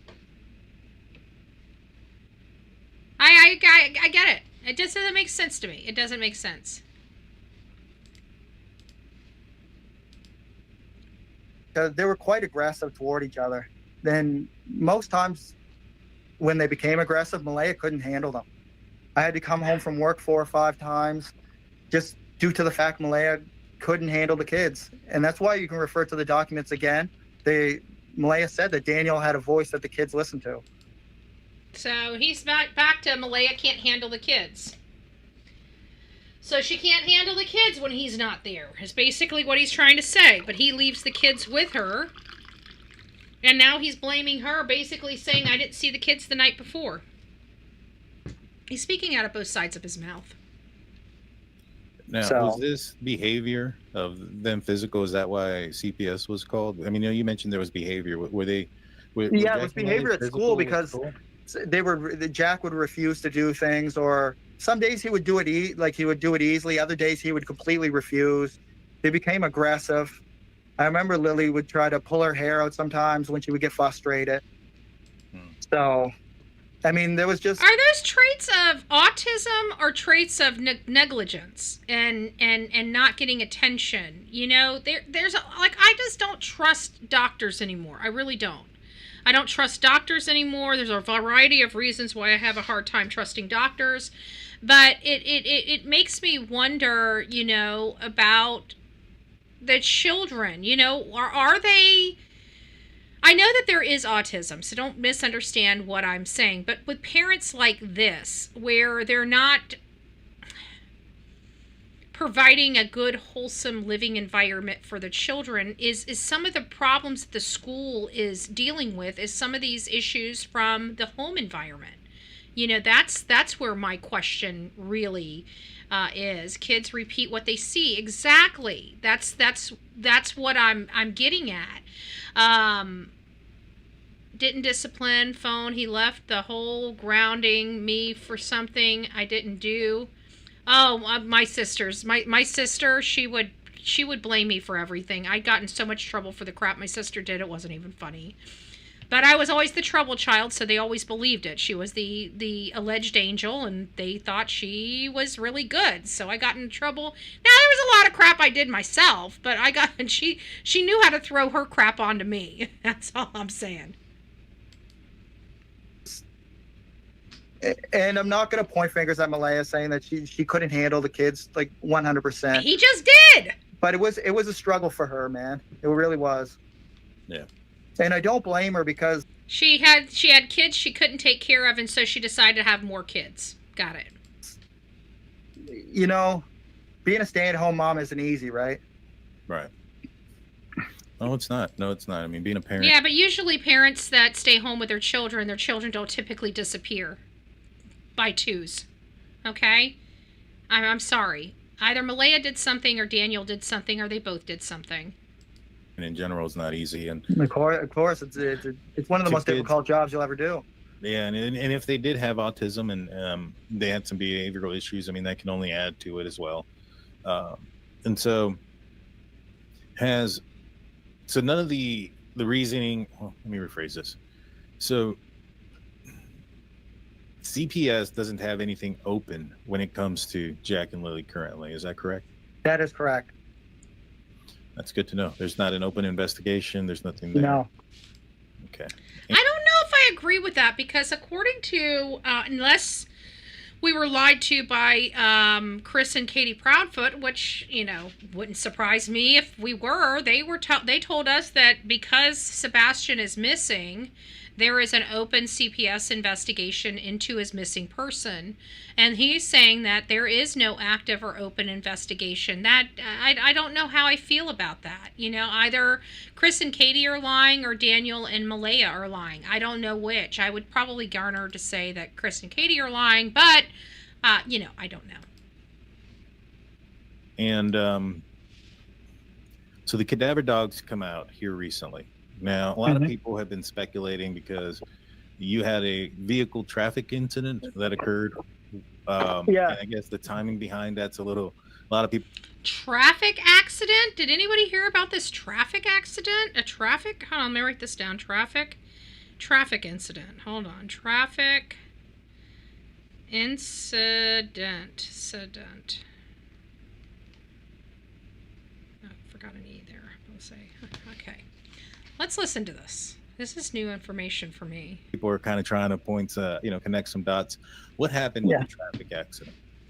Okay, I got pulled over. I mean, not accident, incident. I've said accident. Yeah, incident. That's right. Yeah, I only got into one accident ever. We don't want to talk about that. But yeah, the incident is I got pulled over. When? And the vehicle wasn't the registration wasn't in my name. But now it is. The vehicle sitting in the driveway and everything like that. I didn't receive any fines, and the car just got impounded. Went down, got it towed out of the impound, and it's all good. And so the vehicle was there. Now I'm curious. Where is he getting money for all of this? Any of the body panels inside? Where is he getting money for all this? I'm having a problem. He's working one day. Malehya has 3 children. There are literally 5 or 6 people or 7 people living on the property. Janie McKenzie, Daniel Martell, Daniel's brother potentially, Daniel's girlfriend Malehya, her 2 children plus their combined child, Meadow. You're talking about 6 to 7 people at this property. How in the world did Malehya, living at home, being a stay-at-home mom, you just heard him go through how difficult it is to be a stay-at-home mom. So you have a stay-at-home mom and she can afford a 2017 Nissan Pathfinder, an SUV. And he has a traffic incident, again, where he's only working one day at the local lumber yard.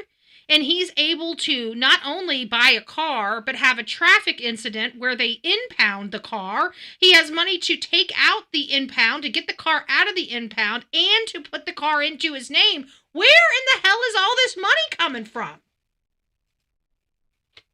Where is the money coming from? There's money going into this house, but there's nobody working. Where's the money coming from? Out of place? Did it appear? No, it went straight to the tow yard. Nothing was different on it. Nothing was moved. It was just nothing was touched in it. If investigators wanted to go through it, would you have? Investigators knew about my vehicle being impounded. I even said to the investigators, like, you should seize that as evidence and then give it back to me so I don't have to pay the impound fees. Like that's how much I joke with investigators, man. Yeah. Yeah. And That's that's not. So you got your vehicle. That's not somebody that's serious. There's 2 children missing, and he's joking about taking a vehicle so he doesn't have to pay. Like, this is not normal behavior of people that are missing children, folks. Do you think you're going to be acting this way if you have a child missing? Don't tell me people grieve differently. They got to be grieving in order to be grieving differently. I don't see grief on this man's face. I'm very concerned here. I won't lie. Vehicle back, the property with the cadaver dogs. Now, you know, they show up. How much advance notice did you have that they were going to be at your property? I didn't have any notice. I didn't know what day they were coming, what hour they were coming. It was on Monday. I literally got home at 1 o'clock. My visit was over at 12 o'clock with Meadow. So I got home around 1 o'clock because it's an hour drive. And I pulled into the yard, and the SUVs were there. The picture or video I sent you, that was at the blanket site. That's when I knew the dogs were in Lansdowne. Gotcha. And so so I know that there was news out there, you know, that the RCMP reported it to the news. So if they didn't report it, you wouldn't have had any knowledge? No, I didn't know what day they were coming. Right? I didn't know what time they were getting, you know, from the airport or wherever, how they were shipped, the dogs. So. And so from the time that they did notify you, I'm assuming that they did, or did they just knock on your door and say, hey, we're here? No, I wasn't even home at the time. They must have just came right into the yard and Mom was there but they were searching for only about an hour before I arrived on scene, like before I arrived home. So they started the search when he was at. They were still there searching? Yeah, they. So it sounds like they started the search when he was known to be in. So this is interesting. So what I'm hearing here, when it comes to these cadaver dogs, they didn't tell Daniel they were coming with the dogs. They actually told the news, and the news reported that the cadaver dogs were coming in, and that's how Daniel found out that the cadaver dogs were coming in. And so it sounds like he went to go to his visitation with Meadow, and at the time, because he says when he got back, they had already been there an hour. So that means by the time he was done with Meadow, it took him an hour to drive back, and he would have, they had been there an hour. So it sounds like they knew when his time was with Meadow and decided to coordinate it around it. That's what I would assume, because they went on the property without him there, and he was not notified that they were bringing the dogs there. So this was kind of like a secret operation, so to speak, but not. He knew that the dogs were coming in, but didn't know when they were coming in. They didn't hardly make it anywhere. They must have been talking to Mom for the first little while, because literally they were right outside the end of the house, like by the bedroom. They were just walking around, you know. So, and then I walked up to them. I said, hey, you know, can I walk up to you and the dog, right? Yeah. Being respectful, obviously. Yeah.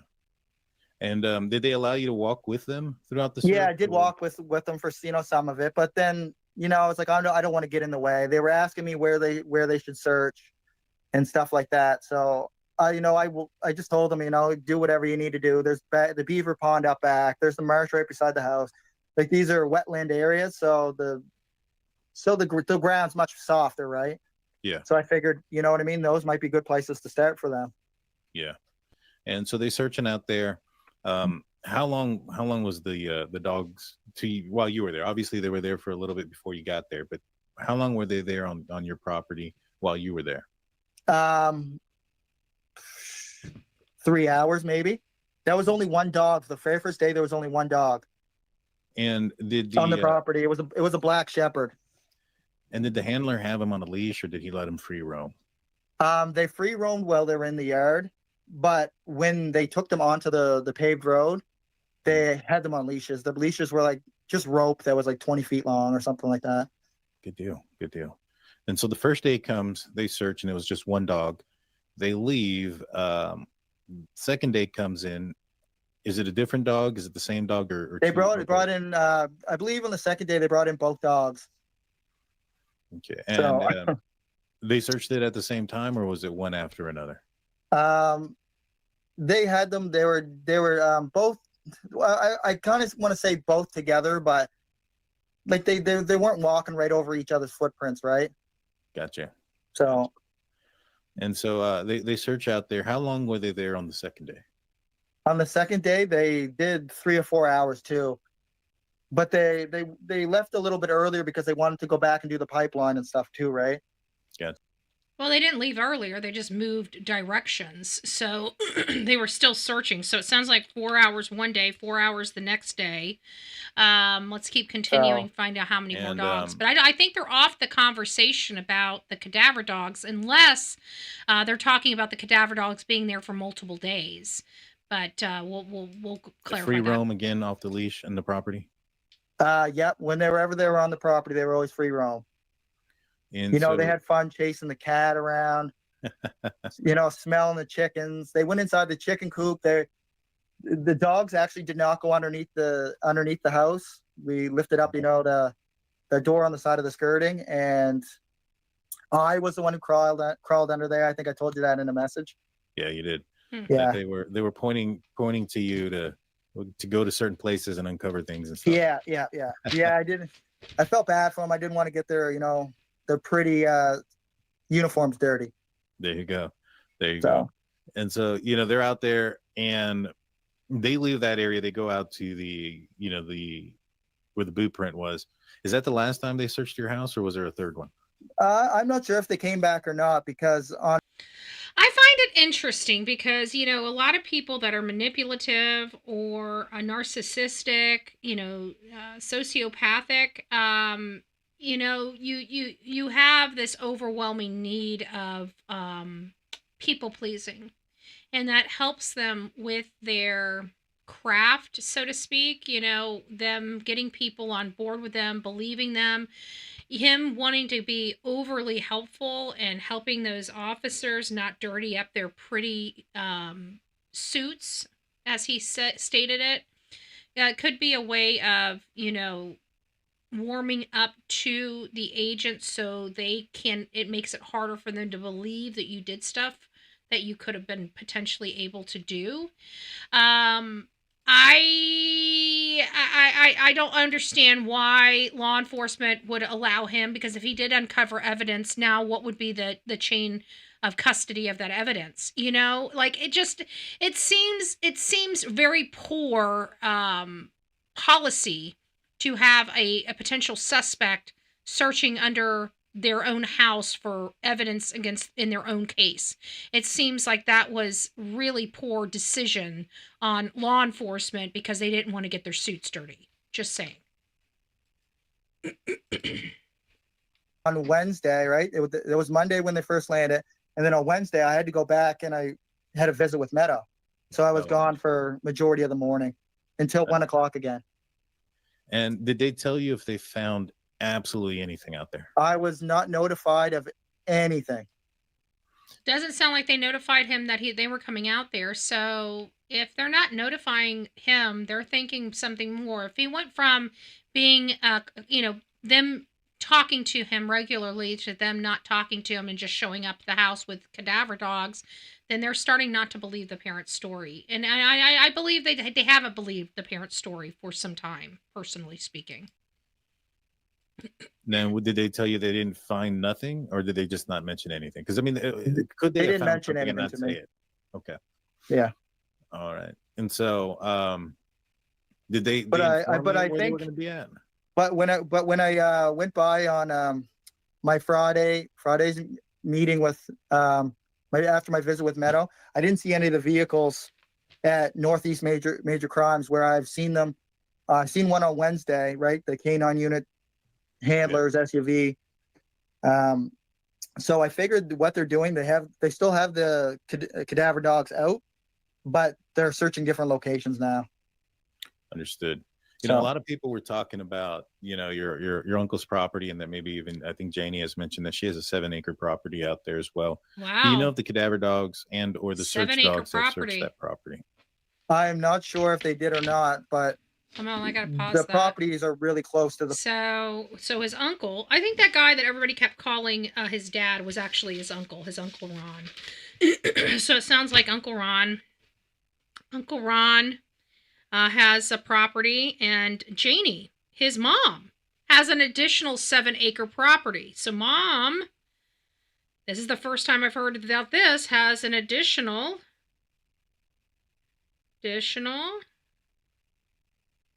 7-acre property. And he doesn't not know if they've sent the cadaver dogs to either one of those properties. That's interesting. The pipeline. So I imagine they would have walked up and down the sides of the road. So Yeah. they might have done them. I have no confirmation on that though, Daniel. Understood. So you don't know. No. And would there be any issue if they showed up and said, "Can we search this property?" You think? I'm sure. Oh no, there would have been no issues. Like my family's 100% cooperative. They would never say no to anything of law enforcement. Has there been anybody, not necessarily inside your family, but anybody in the neighborhood who hasn't been cooperative? I know what you're getting at, Daniel. I know what you're getting at. And I'm gonna say, I don't know if they were not cooperative, but they weren't happy to be cooperative. So there's somebody in the community that did not want to cooperate. Is that what I'm understanding here? Is Daniel, obviously Drunk Turkey Show guy, has a good understanding that there was somebody in the community that didn't really want to be cooperating. Who was the person that did not want to cooperate? So let me get here. So someone, I'll put in quotes like neighbor, sounds like a neighbor possibly, that didn't want to cooperate. Cooperate. Okay, so now we got this. Let's go back here. Let's just move this back just a couple seconds. Let's listen to what they have to say. Has there been anybody, not necessarily inside your family, but anybody in the neighborhood who hasn't been cooperative? I know what you're getting at, Daniel. I know what you're getting at. And I'm gonna say, I don't know if they were not cooperative, but they weren't happy to be cooperative. And so I know that there was a person who wasn't too fond of the command center being close to their property. That's right. Do you know if they denied anybody of entering their property? I am not 100% sure on that, but it would have been stupid not to let law enforcement on your property. I mean, they're already knocking on the door, and I mean, just by sitting in front of your house, I mean, it's not a wise thing not to let them in. Yeah, no, I understand. Now, I believe. So somebody didn't want to let him in. Believe this person, and I don't know if it's the same person or not, but I believe. And I keep wondering, is this person related to Daniel in any way, or a friend of Daniel's in any way? I'm curious about that. You know, they're withholding the person's name. It seems like they're being ultra secretive of which neighbor it is. So I guess there's some information out that we need to look into and make heads or tails of it. Yes, you're right, Pamela. Okay, that's good. Who? I don't know. I'm interested. I believe this person has mentioned a couple of things. One of the things mentions is that he heard a vehicle driving around at 5 a.m. Ooh, it's the person that did not want to open the door is now the person that heard the vehicle driving around. And that would mean that this person would have been the one up at a ridiculous time in the morning trying to act like they weren't doing anything. So it sounds like another drug addict. At some point, a 5-speed vehicle. Is there a vehicle that has visited you? Maybe not that night, but in other nights, maybe they're confused about the night that they heard this. Have you ever had a late night visitor with a loud vehicle? No, I don't know anybody with the 5-speed other than my brother. And my brother has a wife and a family, so he's not. Brother. And the brother was all there with Janie. Brother, has a wife and family, but brother has a 5-speed. But they're forgetting that Janie has the ATV, which also sounds like a 5-speed vehicle. driving out there in the middle of the night. And is it like a vehicle that's loud? No, it's a brand new Subaru. Oh, okay. And so, and it's not customized or anything either, so there's no loud exhaust or anything like that. Just like a normal vehicle. Yeah. And the area, if somebody were to come to your house, would they have cell service in your home if you had friends over? What's that? Would they have service? Yeah. If you invited me over to your home and I went over, would I have cell service at your house? No. If you put your phone in the window, you might have one bar. Do people what do you use so that people do have service? Wi-Fi. We have Starlink. And when people come to your house, do you share that information so that they can have service, or is that something that's private? The Wi-Fi is left completely open. I don't know if I want to say that on the internet, but it's left completely wide open. You may want to close it. Yeah, after this, I am going to close it, I think. Yeah, you might want to, because people might pull up close to you and try to log in. But yeah. All right. Now, the reason I ask is because So that answers a lot of questions. That means that their cell phones would be utilized better off in the house during Wi-Fi calling, hooking up to the they're saying Starlink isn't cheap. Huh. Oh, you're talking about Starlink. Starlink is not cheap. Yeah. No, it's not. It's not. It's pretty expensive.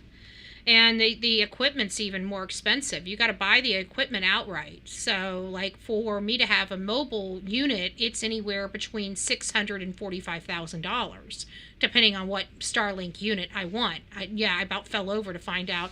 Actually, I think there's a hub on top of the vehicle that might even be $65,000 or $75,000.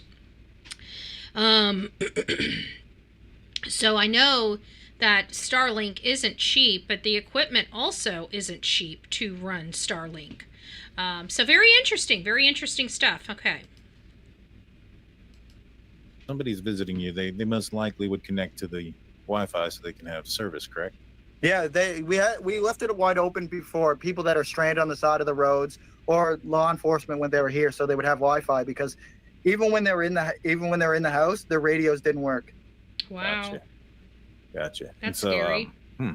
Have you had There's a lot of reporters that came down from like Montreal that drove down and stuff like that, and they had satellite phones.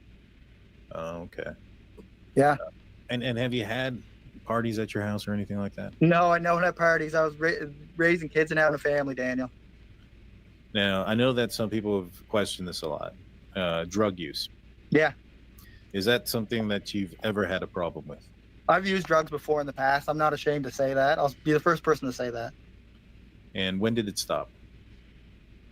It stopped before the disappearance, obviously. I wasn't using drugs during the search or anything like that. I don't believe that. Some of Malehya's family claim to say. I don't believe that at all. I don't believe that at all. Sorry, not sorry. I don't believe it. I don't believe it. Gotcha. And is it so? This is a problem from a while ago, or is this a recent problem that you've had? Well, Daniel, was never really a problem. Like, I wasn't going into any psychosis or being, crazy in any way.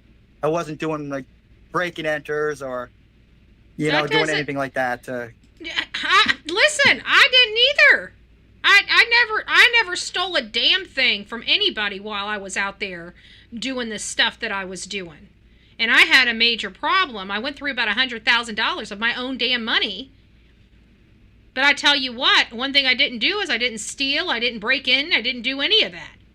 So that doesn't determine whether you have a drug problem or not. So that's the most insane comment I've ever made. I wasn't breaking into anybody's houses or doing anything like that. Well, neither was I. But I tell you, when my heart stopped in my living room, it still stopped in my living room.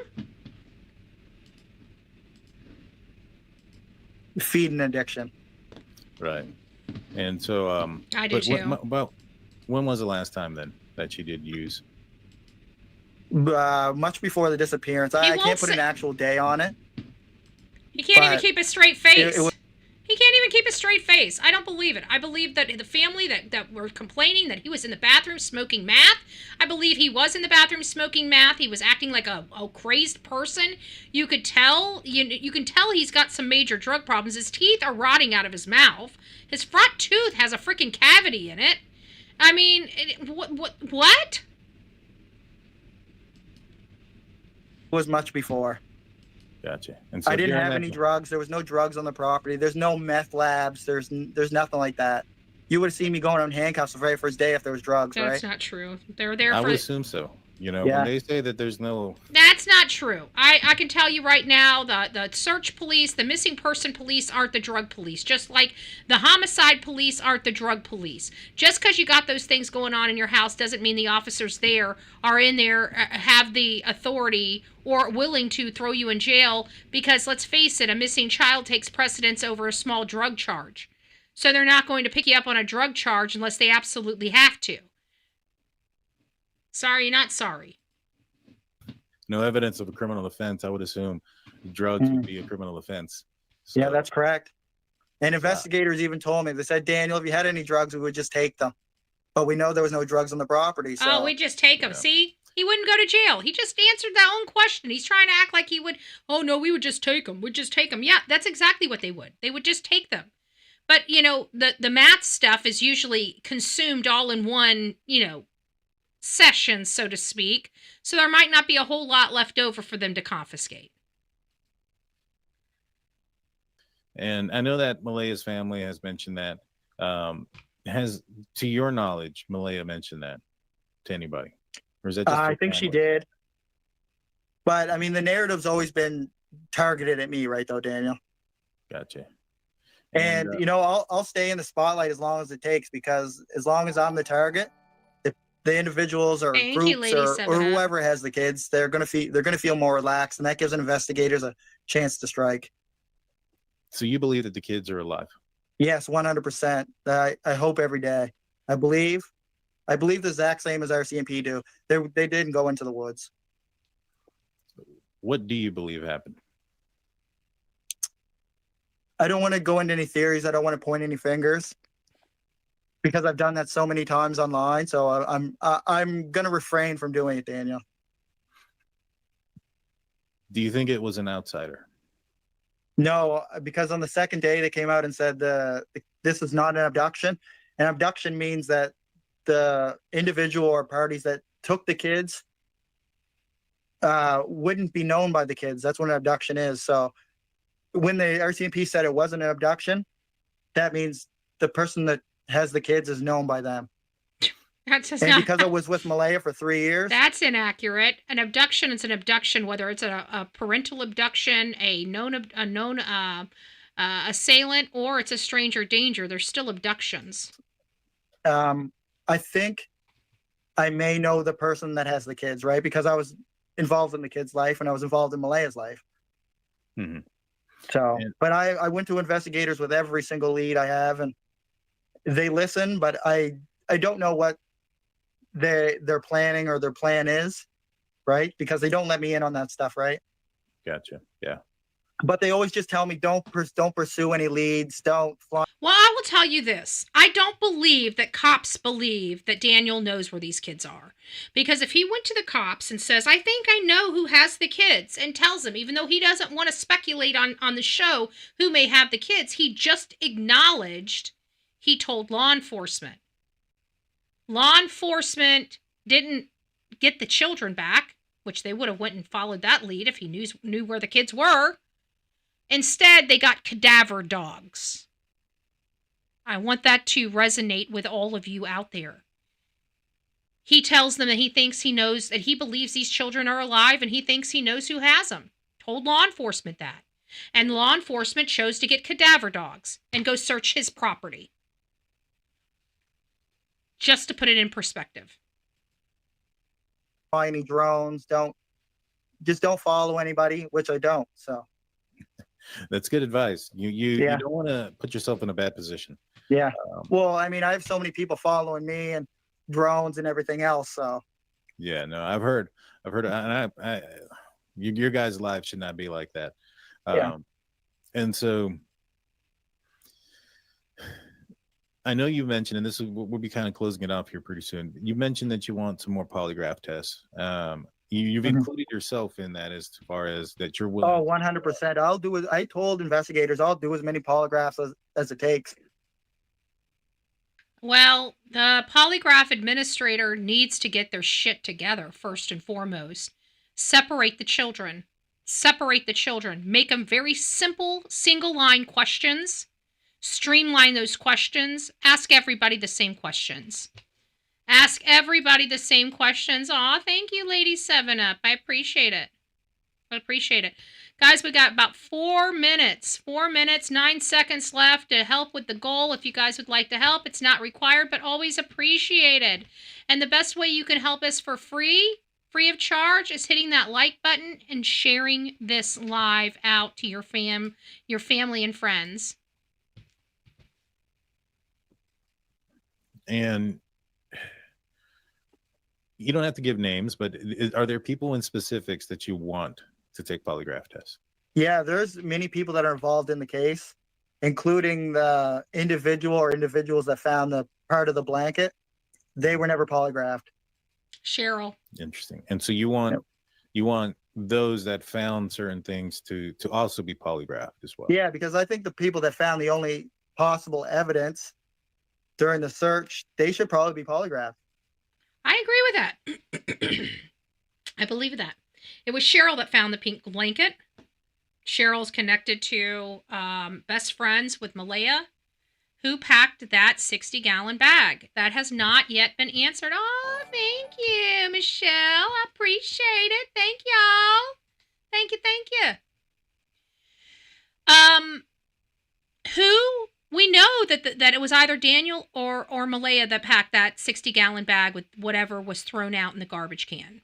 We know Daniel went out there with a friend and a camera going when he went to go check that garbage can. Ultra suspicious behavior. Ultra suspicious behavior. But now we have Daniel having ultra suspicious behavior, and we have Malehya's friend being the one that found the pink blanket in the tree. But she was one of the first people that said, I can't believe, thank you. Not much, but it always is. I appreciate it. Thank you, thank you, thank you. Thank you. It always helps. It always helps, Vicky, always.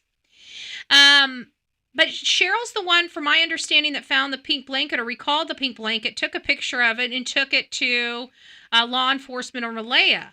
So I agree, Cheryl needs to be polygraphed. Never really liked her to begin with. She's up to no good. I don't know why. When she went and took her friend out to a beach, while her friend has missing children, that was the most bizarre thing I think I've ever seen.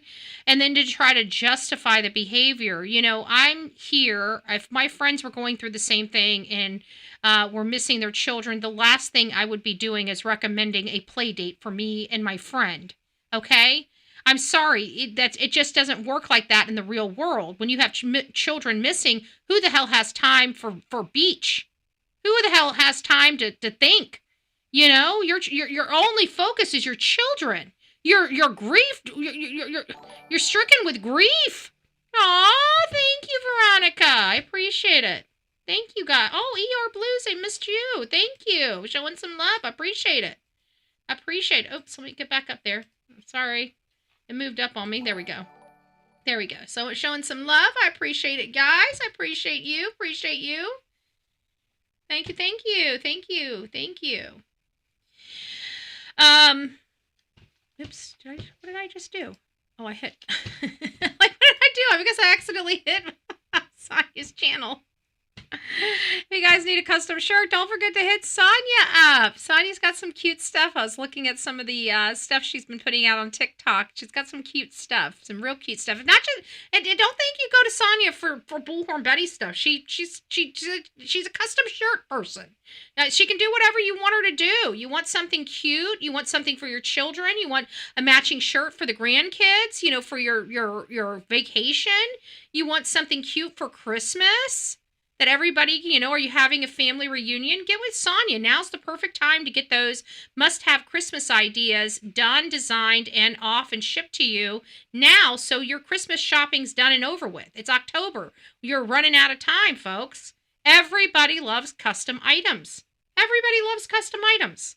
So get your custom item for Sonia today.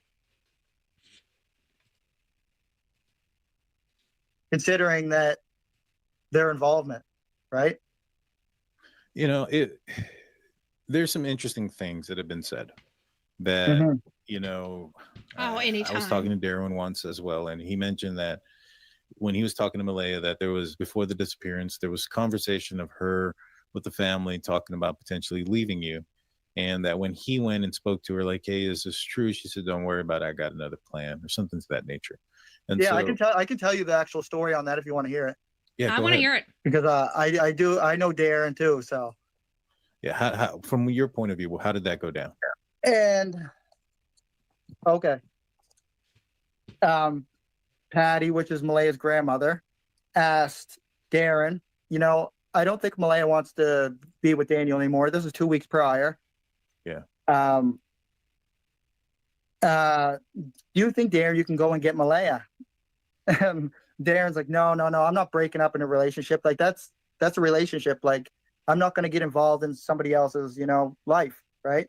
Right. Which makes sense. That was a smart thing by Darren to do. So this is 2 weeks prior. And so then Patty calls Malehya and asks Malehya, you know, if you ever just want to, you know, get away, you can come live with me. And then that's when Malehya said, no, Patty, I have a different plan. So it sounds like, just based upon this, there were some true problems in their relationship. There were true problems in the relationship that clearly Malehya's family as well as Daniel's family knew about. Did I hit the wrong thing again? Yes, I did. And my biggest problem with all of this is, at the beginning, everybody's acting like there was no problems. Janie said that she would have stayed by there if Malehya really did truly wanted to leave her son. And I said, that's not what a mom sounds like if there was no control or abuse there. Butterfingers, yeah, I know, I'm hitting all kinds of buttons over here. Just not the right ones. Just not the right one. I don't care. Just thought I'd throw that one out there because I don't, you know. Just saying. But Malehya, it sounds like her grandmother was saying, hey, if you want to come here, you can come here. And then all of a sudden she has another plan. And everybody keeps trying to believe these kids are alive. And I don't know what kind of plan she has. But I have to think that she would rather have her children than not have any of her children. But who knows? And this was told to me by Darren, which had access to both sides of the family, right? Yeah. The only person that had access to both sides is Darren and the investigators. Huh. So. Do you think that any dogs or any searches are going to... And also, Daniel, I want to add to that. This is backed up in the court case with Meadow. And in one of the affidavits, it does state that Malehya wanted to leave 2 weeks prior, but then decided to stay. So that's some evidence that backed that up. It's an odd timing of things. Yeah, it's very odd. It's extremely odd. It is. It's odd timing, and for Malehya to say that, a little bit more odd. It is.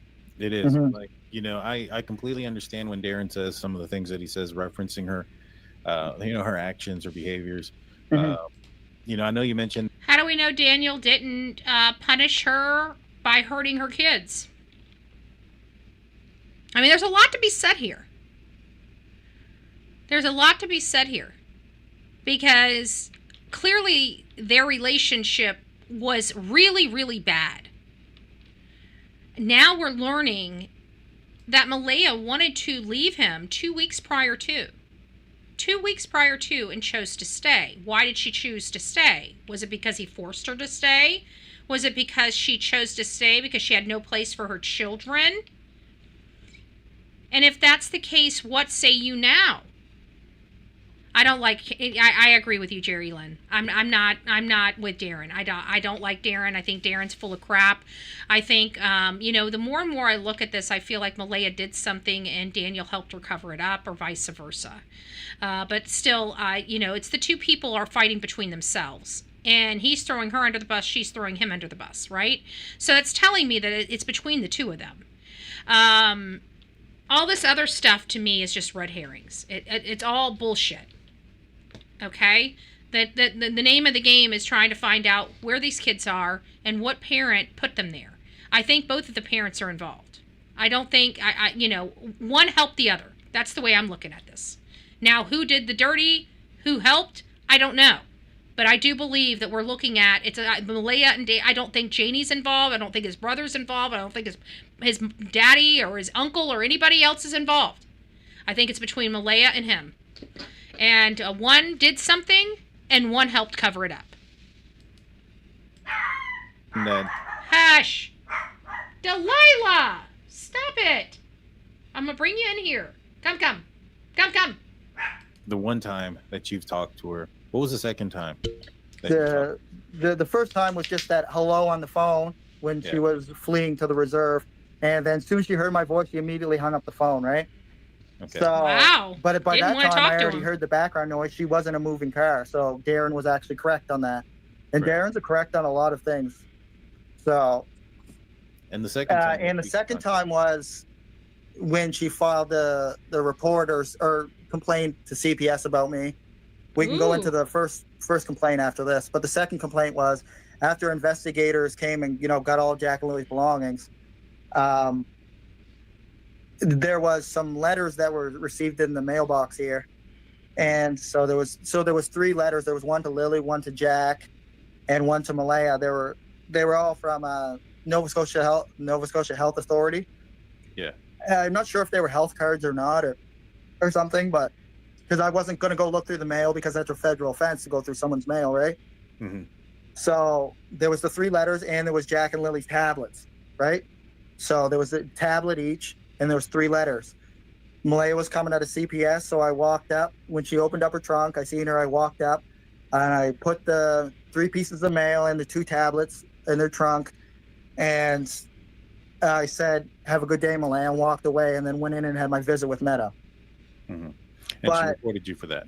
Yeah, she reported me for that. But when I walked up to her, the odd thing was when she seen me, she smiled.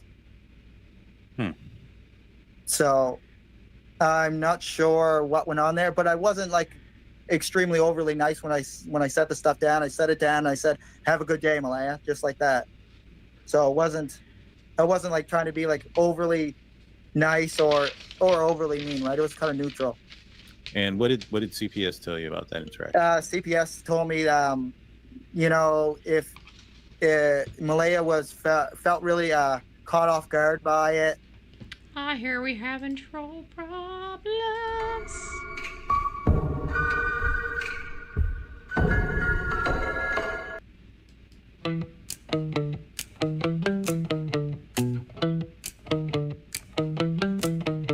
Sneaky gremlins love to fight, but we're here to set it right. Jump and duck, let's take a shot. Turning trolls into what they're not. Whack a troll, whack a troll. Let 'em tumble, let 'em roll. Swing your spatula or a stick. Whack 'em fast, whack 'em quick.